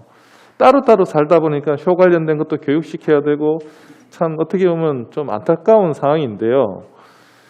이거는 사실 이 문제는 복지국의 테두리 안에서 해결하기는 좀 어려울 거라는 생각이 좀 드는 게, 그러니까 효 관련된 문제가 아니고 제가 이야기했던 요양원, 나이 드신 분들이 요양원에 가고 또 독거노인 이런 문제들을 제가 봤을 때는 이제 상근이 쪽에 건설 쪽하고 좀 부서 간의 벽을 좀 넘어서 협의를 좀 할 필요가 있다고 생각이 드는 게, 주거 자체를 한 지붕에 같이 살기가 어렵다 그러면 이거는 제안입니다. 한번 검토를 한번 해보시면 어떨까 싶어서, 지금 현재 500세대 이상 아파트 건립할 때는 의무적으로 어린이집을 예, 그렇습니다. 그런 것처럼 요양원이라는 건 그렇지만 노인 관련된 그런 어떤 시설들을 같이 왜냐면 그 단지 안에 있는 분들에 한해서만 그렇게라도 좀 해서, 왜냐면 자기 부모들이 거기 갈 거니까 그런 방법도 한번 고민을 해봤으면 좋겠고요. 그게 만약에 상위권에 뭐가 필요하다 그러면 검토해보시고 타당하다 생각되면 중앙정부에도 한번 고려해 주셨으면 좋겠고, 또 한 가지는 LH 공사나 아니면 지금 우리 도시공사에서 공공주택을 공급할 때 젊은 세대들은 이렇게 들어오지 않습니까? 그 중에 한 동 정도는 좀 이게 이제 실버 세대를 위한, 그래서 이게 한 테두리 안에 있으면 사실 여러 가지 문제들을 좀 같이 해결해 볼 수 있지 않을까라는 생각이 들어서 조금은 좀 건의를 드리고자 합니다. 어떻게 생각하세요? 예, 위원님 좋은 의견이십니다. 저희들이 한번 부서 의견도 해보고 필요한 부분이 있으면 상위법 개정 건의도 한번 해보고, 저희들이 500세대 이상 되면은 도서관, 이렇게 노인시설, 경로당, 어린이시설 이렇게 되어 있는데, 이제 그런 부분에 대해서 저희들이 요즘 지금 노인 세대가 많이 늘어나고 있지 않습니까? 그렇게 되는데 그 부분에 대해서는 좀 검토가 조금 미흡한 것 같습니다. 그 부분에 대해 저희들이 한번 심도 있는 검토를 해보겠습니다. 예, 상인호 부위원장 수고하셨습니다. 손종학 위원 추가 질의하시기 바랍니다. 예, 반갑습니다. 예. 우리 복지인구정책과장님, 네. 우리 중구 장년계 자활센터를 이전하려고, 그죠? 네. 하려고 하다가 지금 설계비도 반영이 안 되고 해서 지금 무산되고 있었는데, 요거는 지금 어떻게 진척되고 있습니까? 중구에서 안 하겠다고 하고 있습니까? 아니면 어떻게 하고 있습니까? 아닙니다. 계속 예산은 요구 중이고요. 요구 제가 중이고요. 이번에 저희 이제 추경 편성 계획이 내려왔는데 예. 저희가 예산을 다시 또 요구할 계획이고 저희가 저희 이제 사회복지기금에 이제 자활 계정이 또 별도로 있습니다. 그것도 혹시 저희가 뭐 지원할 수 있는지 지금 검토하고 있습니다. 알겠습니다. 진행이 될 수 있도록 좀 이렇게 해주시고요. 그리고 우리 그 여성가족 청소년 과장님, 우리 몇 년 전에 제가 얼핏 그 우리 울산의 그 위기 여성 전화라든지 여성 관련 기관에서 성과 관련된 문제가 있었는 거 아시죠? 예, 몇 알고 개, 있습니다. 그게 울산에 있는 기관이 전부 다 했다, 그 당시 문제가 됐었죠, 그죠? 아니요, 그 여성 긴급 전화 1366입니다. 그 한 개뿐이었습니까, 예, 기관이? 예. 그 한 개는 지금 그럼 조치를 어떻게 됐습니까, 다? 지금 저희들이 그런 법인의 내부의 문제로 우리가 법인에 위탁한 그 공적인 수행 기관으로서 어떤 지역 민에게 신뢰성을 하락하였다고 보기 때문에 저희들이 법인 계약 계약을 해지를 통보를 했는데 법인에서 지금 잠깐만, 해지를 하고 그럼 다른 데 위탁을 했습니까? 아니면 그 아닙니다. 전화를 완전히 지금 없애버렸습니까? 해지를 했는데 법인에서 해지가 부당하다고 집행정지를 다시 요청을 법원에다가 소송을 냈습니다. 그래서 지금은 집행정지가 지금 유예된 상태고요.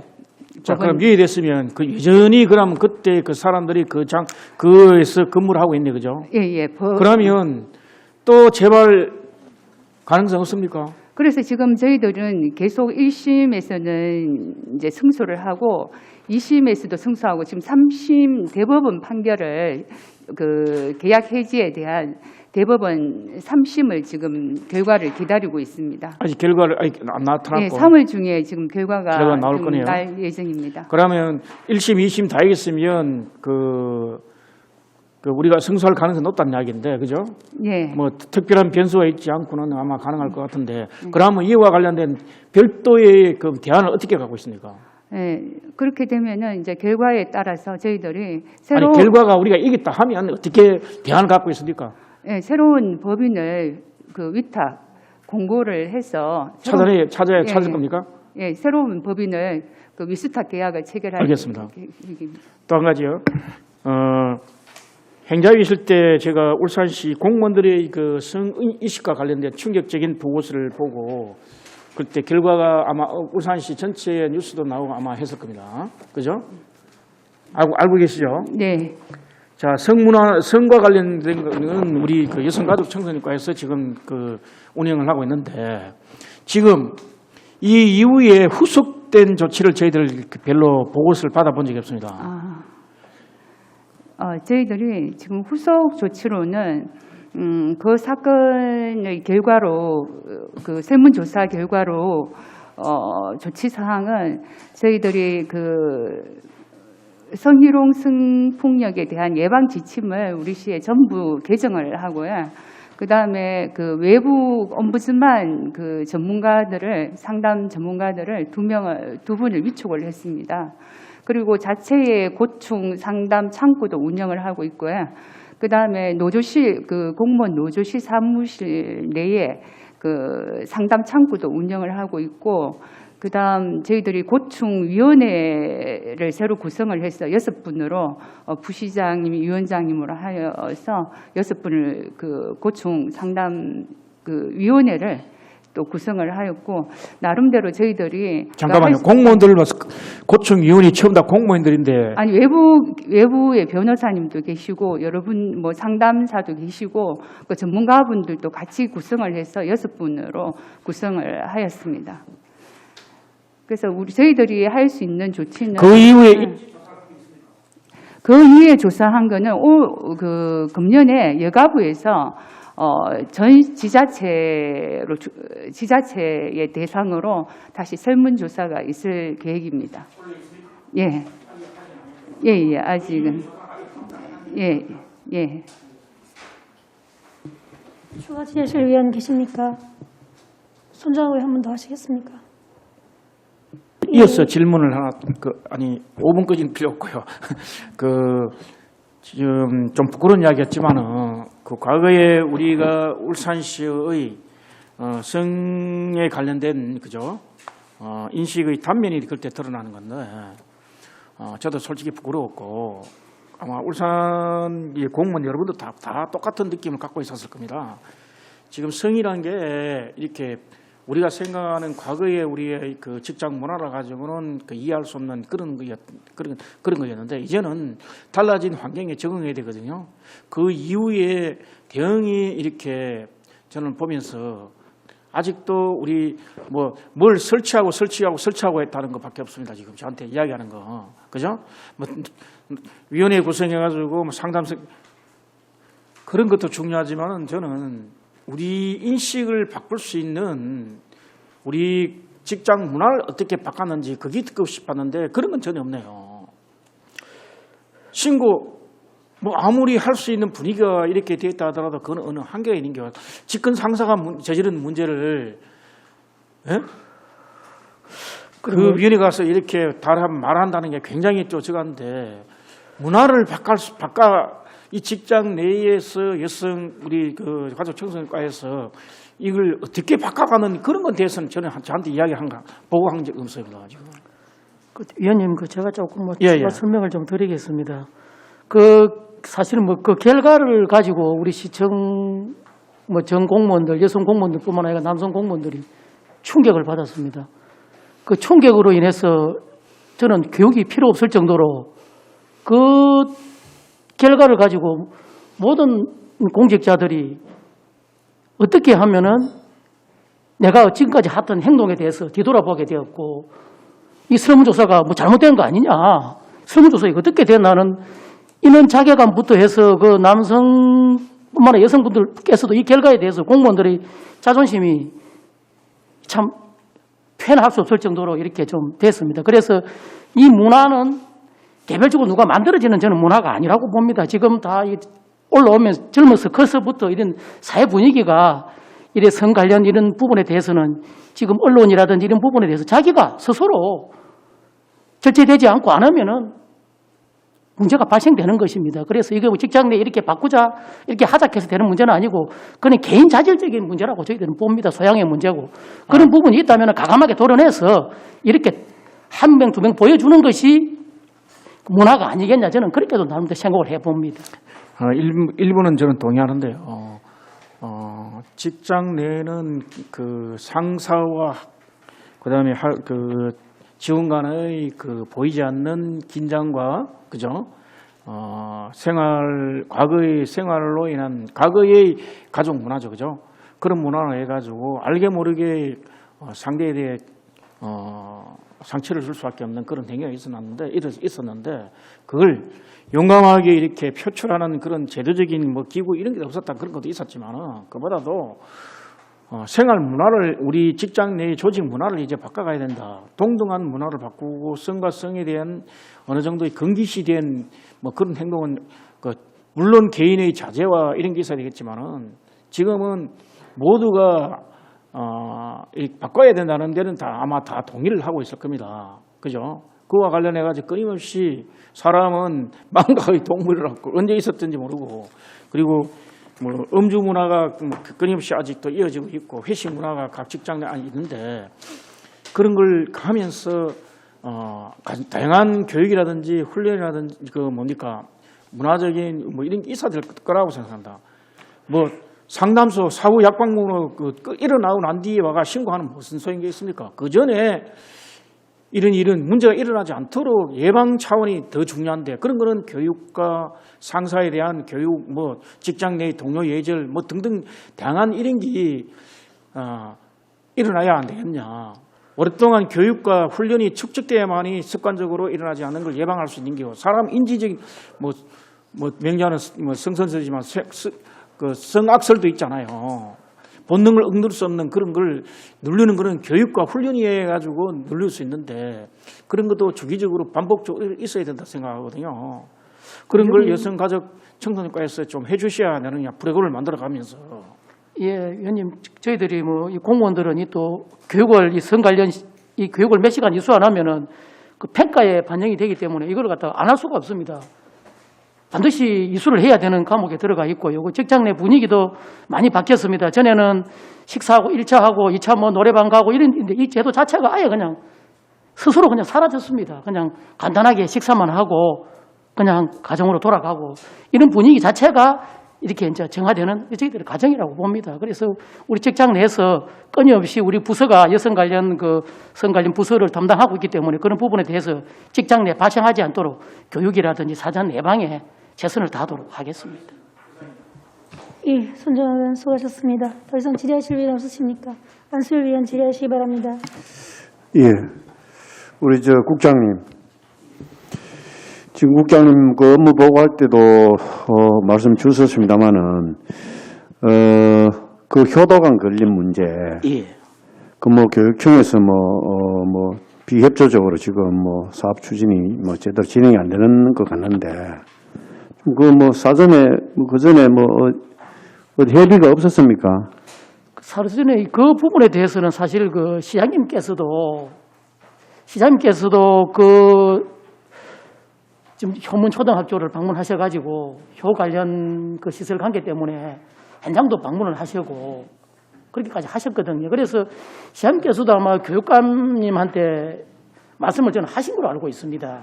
하신 걸로 알고 있고 그 효도관 관련해서는 그게 울산시에 딴 데 설치되어야 될 것이 아니고 반드시 효문동에 설치되어야만 그게 상징성이 있고 의미도 있다고 보거든요. 그래서 그 위치가 딱이라고 저희들을 보는데 그 시장님께서도 그때 현장에 둘러보실 적에 제가 현장에 한번 따라갔습니다. 저기 회계과정 할 적에 문화예술과정 할 적에는 저희들이 그 업무 때문에 가셔가지고 시장님께서 여기다가 효도 학교를 만들어 가면 참 좋겠다는 이런 마음을 가지고 계셔서 그래서 아마 교육감님하고 이 상의가 잠들어 잘 안 되겠나 이렇게 저희들이 생각을 했는데 관련 부서 실무자들하고 해보니까 실무자 쪽에서는 상당히 반응이 조금 미지근합니다. 그래서 아마 시장님하고 교육감 쪽에서 같이 만나셔서 같이 풀 수 있는 저희들은 문제라고 보고 제가 시장님한테 다시 한번 건의를 드려서 교육감님하고 잘 말씀이 될 수 있도록 한번 보고를 드리도록 그리 하겠습니다. 사실 그 조선 초기에 울산에 그래도 역사적인 인물인데 울산에 정체성을 가지고 있다 해도 과언이 아닌데 울산은 그야말로 효충의 고장이라 해도 과언이 아닌데 이거 사실 그 늦은 감이 있습니다. 맞습니다. 그런데 그 효문동이라 그런 지명도 그렇고 역사적인 그 지명을 가지고 있는 그런 곳인데 또 더더군다나 거기는 또 동민들도 다 이주하고 그 공단이 들어서는 바람에 그나마 효문동이라 하는 그 명명을 유지하고 있는데 그것도 건축을 건립하는 것도 아니고 그 폐교된 그 공간을 빈 공간을 활용하는데 그거를 협조 안 된다 하면 말이 안 되지요. 그래, 그쵸. 그 더더군다나 그 교육청은 교육기관 아닙니까? 예? 교육기관에서 울산시 행정에 그 비협조적으로 나온다 하면 그건 말이 안 된다고 봐지거든요. 어디서 다른 데서 온 것도 아니고 다 울산 아닙니까? 울산의 그 역사를 인식하고 또 그런 자라나는 그 후학들을 위해서 그런 효와 그 예절 문화 확산을 위해서도 필요한 그 교육 자원을 만들어 줘야지 오히려 교육청에서 더 적극적으로 또 호응을 해줘야 된다나 그래 봐지거든요. 맞습니다. 사실은 그 국장님하고 우리 과장님하고 좀 더 적극적으로 설득해서 이 사업이 추진될 수 있도록 그 시장님도 관심 있는 그런 사업 아닙니까? 맞습니다. 그래 좀 이행해 주시기 바랍니다. 예, 열심히 노력하겠습니다. 예. 예, 안수일 의원님 감사합니다. 더 이상 질의하실 의원이 없으시죠? 이번 업무 보고에 노출된 사항에 대해서는 시정에 적극 반영하여 주시기 바랍니다. 더 이상 질의하실 위원이 없으므로 질의 답변을 종결하겠습니다. 부서 교체를 위하여 정회를 선포합니다.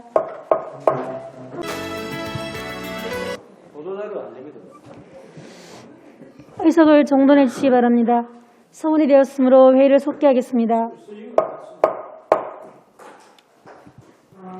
계속해서 복지여성국 소관 조례안에 대한 심사를 하겠습니다.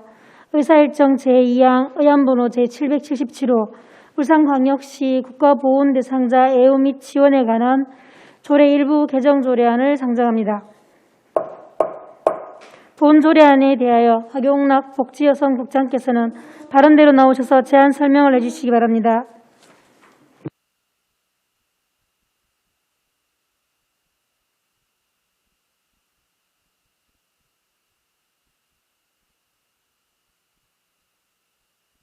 참석한 관계 공무원을 소개해 드리겠습니다.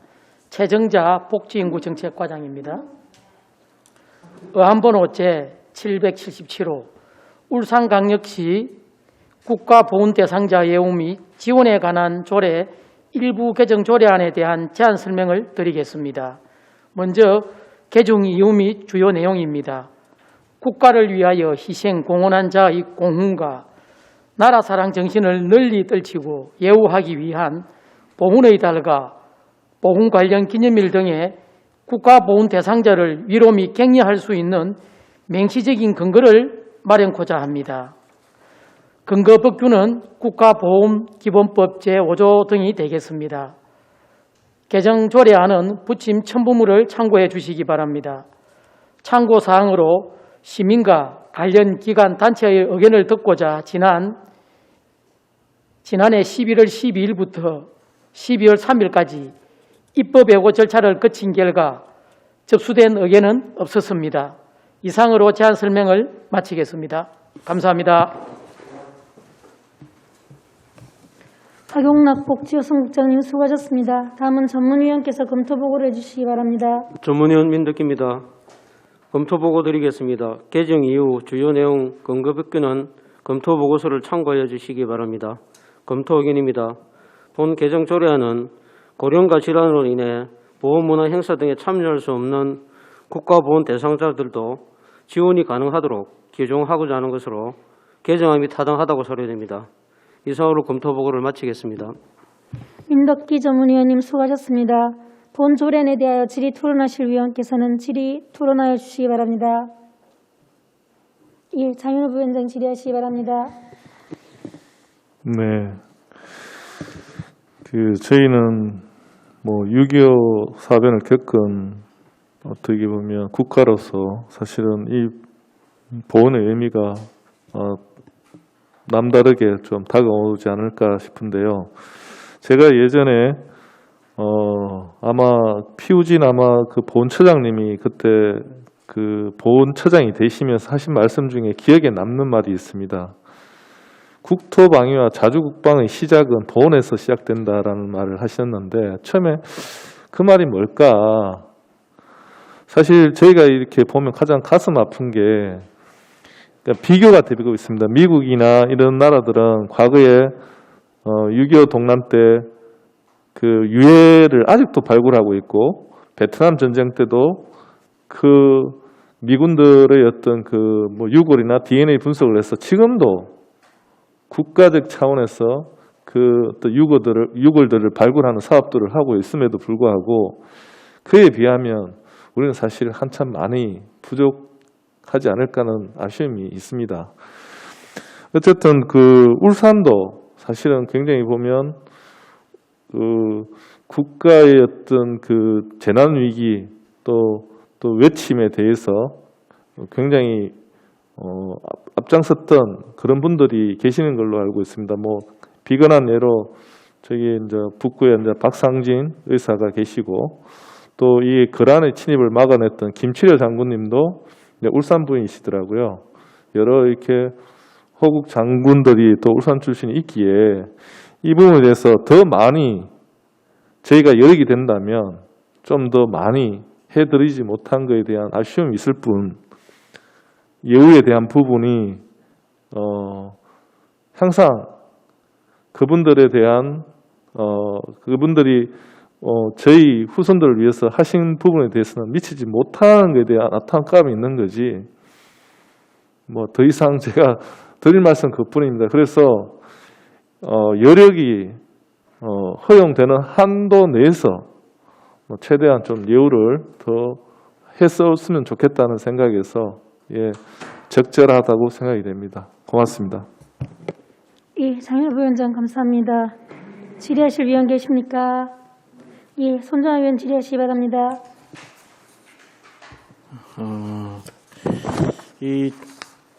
지금 우리 5조의 9호를 지금 신설하는 거잖아요, 그죠? 예, 그렇습니다. 신설하면서 금품을 갖다가 이렇게 줄 수 있는 이제 근거를 확실하게 마련하겠다는 그 뜻인데, 그죠? 예. 자, 이게 금품이라는 게 검정과 물품도 포함되는 건데 지금 보훈단체 일부의 보훈단체에서 끊임없이 문제가 제기된 게 있었습니다. 그죠? 뭐 내용을 내가 이 자리에서 상세히 설명 안 해도 여러분들 다 아시고 계셔가지고 구체적으로 이야기는 안 하겠는데 그걸 치유가 가능합니까? 예, 이제 이걸 되면 그렇게 되면은 저희들이 이제 별도로 물품 지급을 하지 않고 금품으로 일회 지급으로 이제 가름을 하게 되는 겁니다. 하게 되는 겁니까? 이 그럼 증액되는 예산은 그럼 그로 인해가 증액되는 예산은 얼마쯤 됩니까? 저희들이 지금 예산으로 2억 8,400만 원이 이제 저희들이 추가가 필요한데 저희들이 이번에 설 명절 때 사실은 이제 이걸 갖다가 검토를 했습니다. 지급을 안 하고 이번에 조례 통과시키고 예산 편성해서 5만 원을 일괄 지급하는 게 어떻겠냐는 그 실무부서에 이제 의견이 들어왔는데 제가 담당 국장으로서 저는 그렇게는 할 수가 없겠다. 매년 위원님 그 보훈 대상자들이 명절 때 그 얼마라도 조금 받던 그게 있었는데 갑작스럽게 조례도 바뀌어지기 전에 이걸 갖다가 잘라버리고 안 준다면은 그 서운함이 어떻게 되겠냐. 그거는 별개로 하고 지원하는 부분은 조례를 바꾸고 별도 검토하기로 하고 이번 명절 때 지원하던 거는 지난해와 동일한 수준으로 뭐 그렇게 지원을 하자 그렇게 결정을 해서 집행을 했습니다.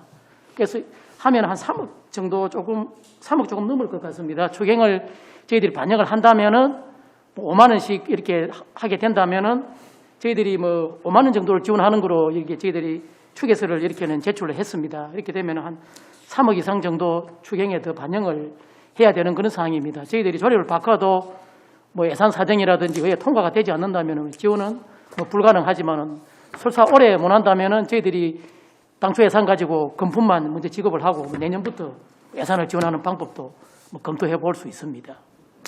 하여튼 알겠습니다. 이게 나는 구호를 신설한 이유가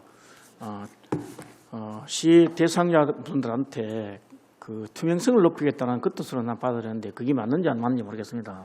투명성뿐만 아니고 이게 저희들이 지급하는 것이 전체 보훈 대상자가 저희들이 10,000명 되는데 이 10,000분한테 돌아가시는 게 아닙니다. 이게 매년 교대로 이렇게 돌아가다 보기에는 뭐 5년에 10년에 한 번 돌아오시는 분이 있고 단체에 따라서 뭐 2년마다 한 번 돌아오는 단체가 있고 이런 겁니다. 그래서 행평성 문제가 발생이 되는 겁니다. 보훈단체 상호 간에도 회원이 많고 작고에 따라서 금액도 조금 차이가 나고 그래서 이거 이제 이래 가지고는 저희들이 돈을 주고도 좋은 소리를 못 듣는다. 이를 빼서 차라리 물품 돈으로서 이래 보훈 대상자 전체에게 동일한 금액으로 이렇게 지급을 하면은 어떻겠냐 싶어서 저희들이 조례를 이렇게 이제 바꾸게 된 것이고 다른 시도 저희들이 조례를 한번 보니까는 인천 같은 경우는 그 3만 명인데 10만 원을 지급을 하고 있고 대전 같은 경우는 한 5만 원을 지역 화폐로서 이렇게 지급을 하고 있더라고요.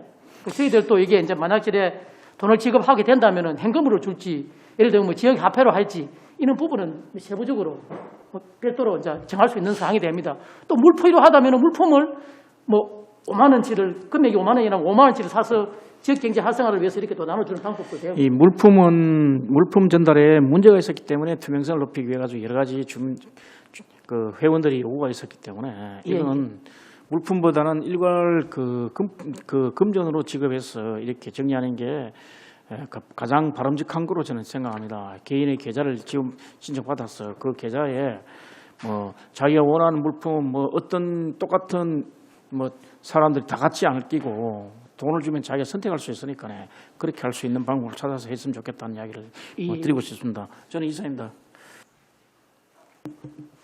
손정희 의원 감사합니다. 더 이상 질의하실 위원 없으십니까? 더 이상 질의하실 위원이 없으므로 질의답변을 종결하겠습니다. 의사일정 제2항 의안번호 제770주로 울산광역시 국가보훈 대상자 예우 및 지원에 관한 조례 일부 개정 조례안에 대하여 심사한 내용과 같이 원하는 대로 의결코자 합니다. 위원 여러분 이의 없으십니까? 이의가 없으므로 가결되었음을 선포합니다. 부서 교체를 위하여 정회를 선포합니다.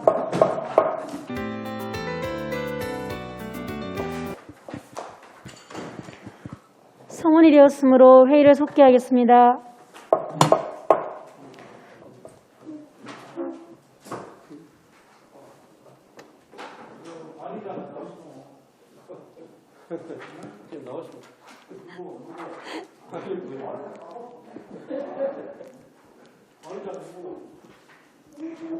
계속해서 복지여성국 소관 조례안에 대한 심사를 하도록 하겠습니다.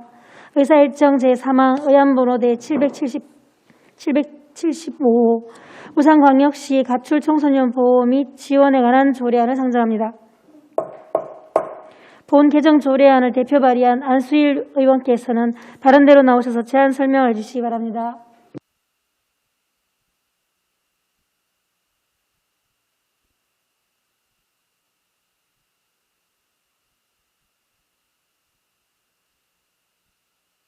이상호 위원장님을 비롯한 위원 여러분 반갑습니다. 안수일 의원입니다. 본위원 등 12명의 의원이 공동 발의한 의안번호 제775호 울산광역시 가출 청소년 보호 및 지원에 관한 조례안에 대하여 제안 설명드리겠습니다. 본 조례안의 제정 이유는 매년 증가하는 청소년의 가출을 예방하고 가출 청소년이 불가피한 사유로 가정으로 복귀할 수 없는 경우 보호 및 지원 등의 필요한 사항을 규정하고자 하는 것입니다. 주요 내용입니다. 안 제5조에서는 가출 청소년에 대한 보호, 지원 계획을 구체적으로 목표 및 추진 방향을 매년 수립할 수 있도록 규정하였으며 안 제7조에서는 가출 예방을 위한 청소년 및 보호자 교육과 상담, 가출 청소년 조기 발견 및 긴급 구조 보호, 직업 능력 개발, 교육, 복지 지원 등의 사업이 원활하게 이루어질 수 있도록 하였습니다.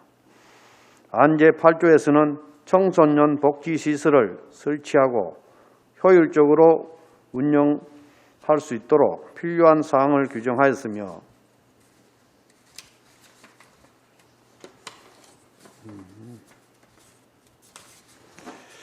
안 제9조에서는 가출 예방 및 가출 청소년 보호 및 지원을 위하여 청소년 통합 지원 체계를 활용할 수 있도록 하였습니다.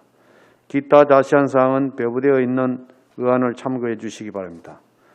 위원 여러분, 우리 지역의 사각지대에 있는 청소년들이 사회 구성원으로 건강하게 성장할 수 있도록 사회적 안전망이 한층 강화되고 현실적인 지원 정책이 실현될 수 있도록 본 조례안을 원안대로 의결하여 주실 것을 당부드립니다.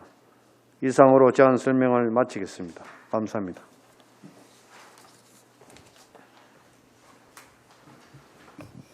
안수일 의원님 수고하셨습니다. 다음은 본 개정 조례안에 대한 집행기관의 의견을 듣도록 하겠습니다. 복지여성국장께서는 본 개정 조례안에 대한 의견을 말씀해 주시기 바랍니다.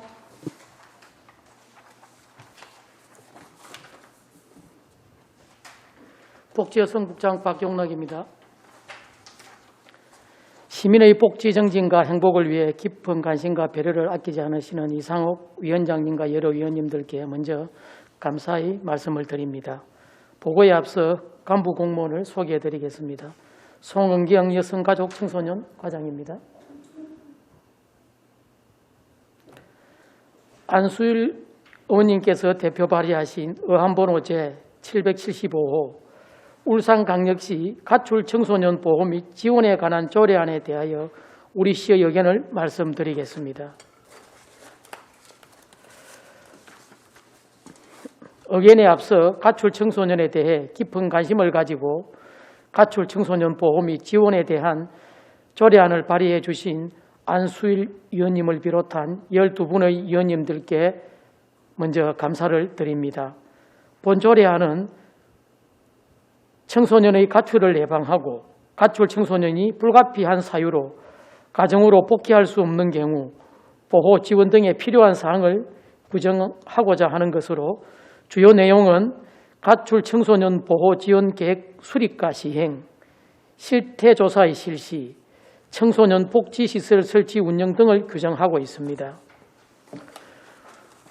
본 조례안의 근거 법령은 청소년 복지 지원법으로 청소년의 가출 예방과 가출 청소년에 대한 체계적인 지원에 도움이 될 것으로 판단되어 조례 제정의 타당성이 있다는 의견을 드립니다. 이상으로 울산광역시 가출 청소년 보호 및 지원에 관한 조례안에 대한 의견을 마치겠습니다. 감사합니다.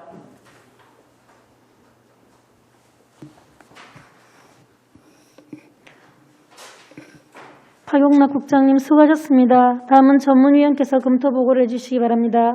전문위원 민덕희입니다. 검토 보고 드리겠습니다. 제정 이후 주요 내용, 근거 법규는 검토 보고서를 참고하여 주시기 바랍니다. 검토견입니다. 본 제정 조례안은 청소년 가출을 예방하고 가출 청소년이 불가피한 사유로 가정으로 복귀할 수 없는 경우 지원에 필요한 사항을 규정하여 우리 지역 내 청소년이 건강하게 성장할 수 있도록 제정함이 타당하다고 판단됩니다. 이상으로 검토 보고를 마치겠습니다. 민덕기 전문위원님 수고하셨습니다. 본 개정 조례안에 대하여 질의토론하실 위원께서는 질의토론하여 주시기 바랍니다. 질의토론에 대한 답변은 안수일 의원님과 복지여성국장께서 답변하여 주시기 바랍니다. 예, 장혜원 부위원장 질의하시기 바랍니다. 네. 특별히 질의를 할 내용은 같지는 않는데 저희가 정말 이거 환경복지위원회에서 정말 환복이다운 어떤 조례가 아닌가라는 생각이 들어서 굉장히 감사드린다는 말씀을 먼저 전하고 싶고요. 이런 조례가 없었는지를 몰랐습니다. 좀 안타깝게도 지금 내용이 주요 골자가 보면 여러 가지 사정으로 인해서 가정으로 복귀할 수 없는 또 복귀할 가정이 없는 청소년에 대한 어떤 지원 사업들인데요. 우리가 지금 현재 많이 겪고 있는 게 사실은 우리 사회가 좀 더 건강해지고 앞으로도 어떤 소통과 공감을 원활하게 하기 위해서도 사실 가출 청소년에 대한 관심과 어떤 지원 사업들이 선행되면 미래 세대에 있어서 또 사회적 갈등을 미리 예방하는 효과가 있을 거라고 생각이 들고요. 아주 좋은 조례라고 생각이 됩니다.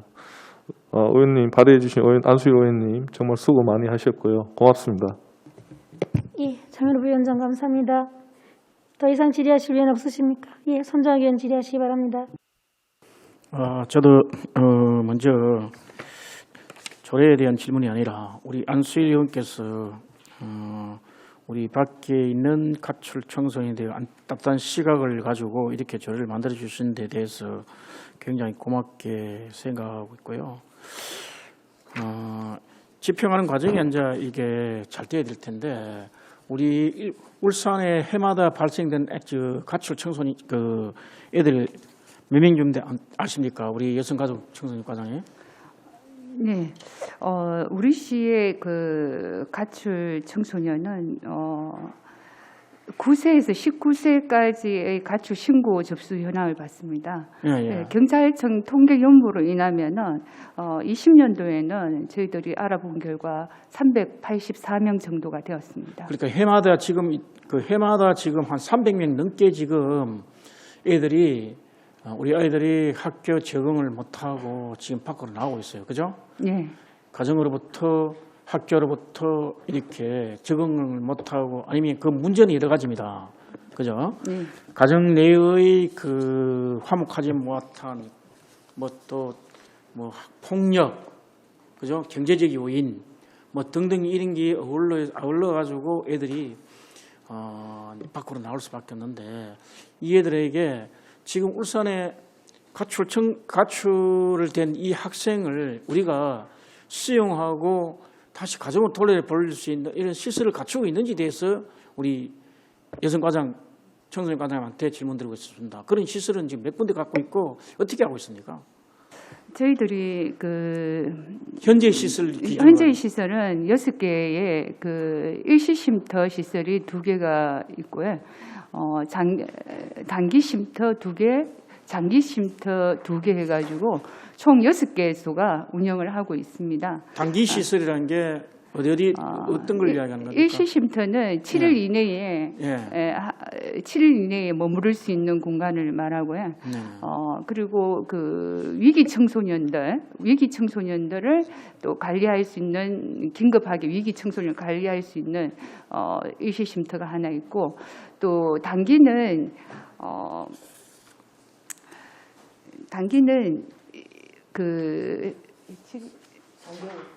3개월 이내에 여성 하나 하고 남성 하나 하고 그렇게 있고요. 장기 쉼터는 1년 이상 거주할 수 있는, 여기서는 학업도 계속 할 수가 있고 여러 가지 취업이라든지 직업이라든지 이렇게 찾아갈 수 있는 그런 알겠습니다. 장기 쉼터가 근데 장기 시설에 들어오는 애들도 있으니까 그만하게 많이 있습니까? 예, 있습니다. 우리 가정으로 의원님들 못 돌아가면은 처음에는 이거 뭐 한 일주일 정도 있으면 돌아갈 거라고 판단했는데 도저히 이제 해결이 안 되면은 단기 쉼터 3개월 그러니까 한 3년까지 있습니다. 그래갖고 그 나오는 애들에 대해서 저희들이 이제 나가면은 정착지원금 500만 원에다가 3년간 매달 30만 원씩 이렇게 지원을 하는 그런 계획이 지금 짜져 있는 겁니다. 알겠습니다. 가출 청소년이 발생을 안 하는 게 가장 큰 우리 정책의 주안점이 돼야 되고, 그죠? 다만 밖에 나왔는 이 가출된 학생들에 대해서 최소한의 범죄에 휘말리지 않도록, 그리고 학교를 포기하지 않도록, 그죠? 학업이나 진로에 대한 포기를 하지 않도록 하는 게 우리 사회의 책무라고 저는 생각하는데, 그와 관련된 그러한 정책을 좀 고민해 주셔가지고 좀 더 조례가 이제 반려되면 좀 체계적으로 그런 걸 좀 준비를 하셔가지고 지원하고 예방해주고 이렇게 해주실 것을 부탁드리겠습니다. 저는 이사입니다. 예, 손정우 의원 감사합니다.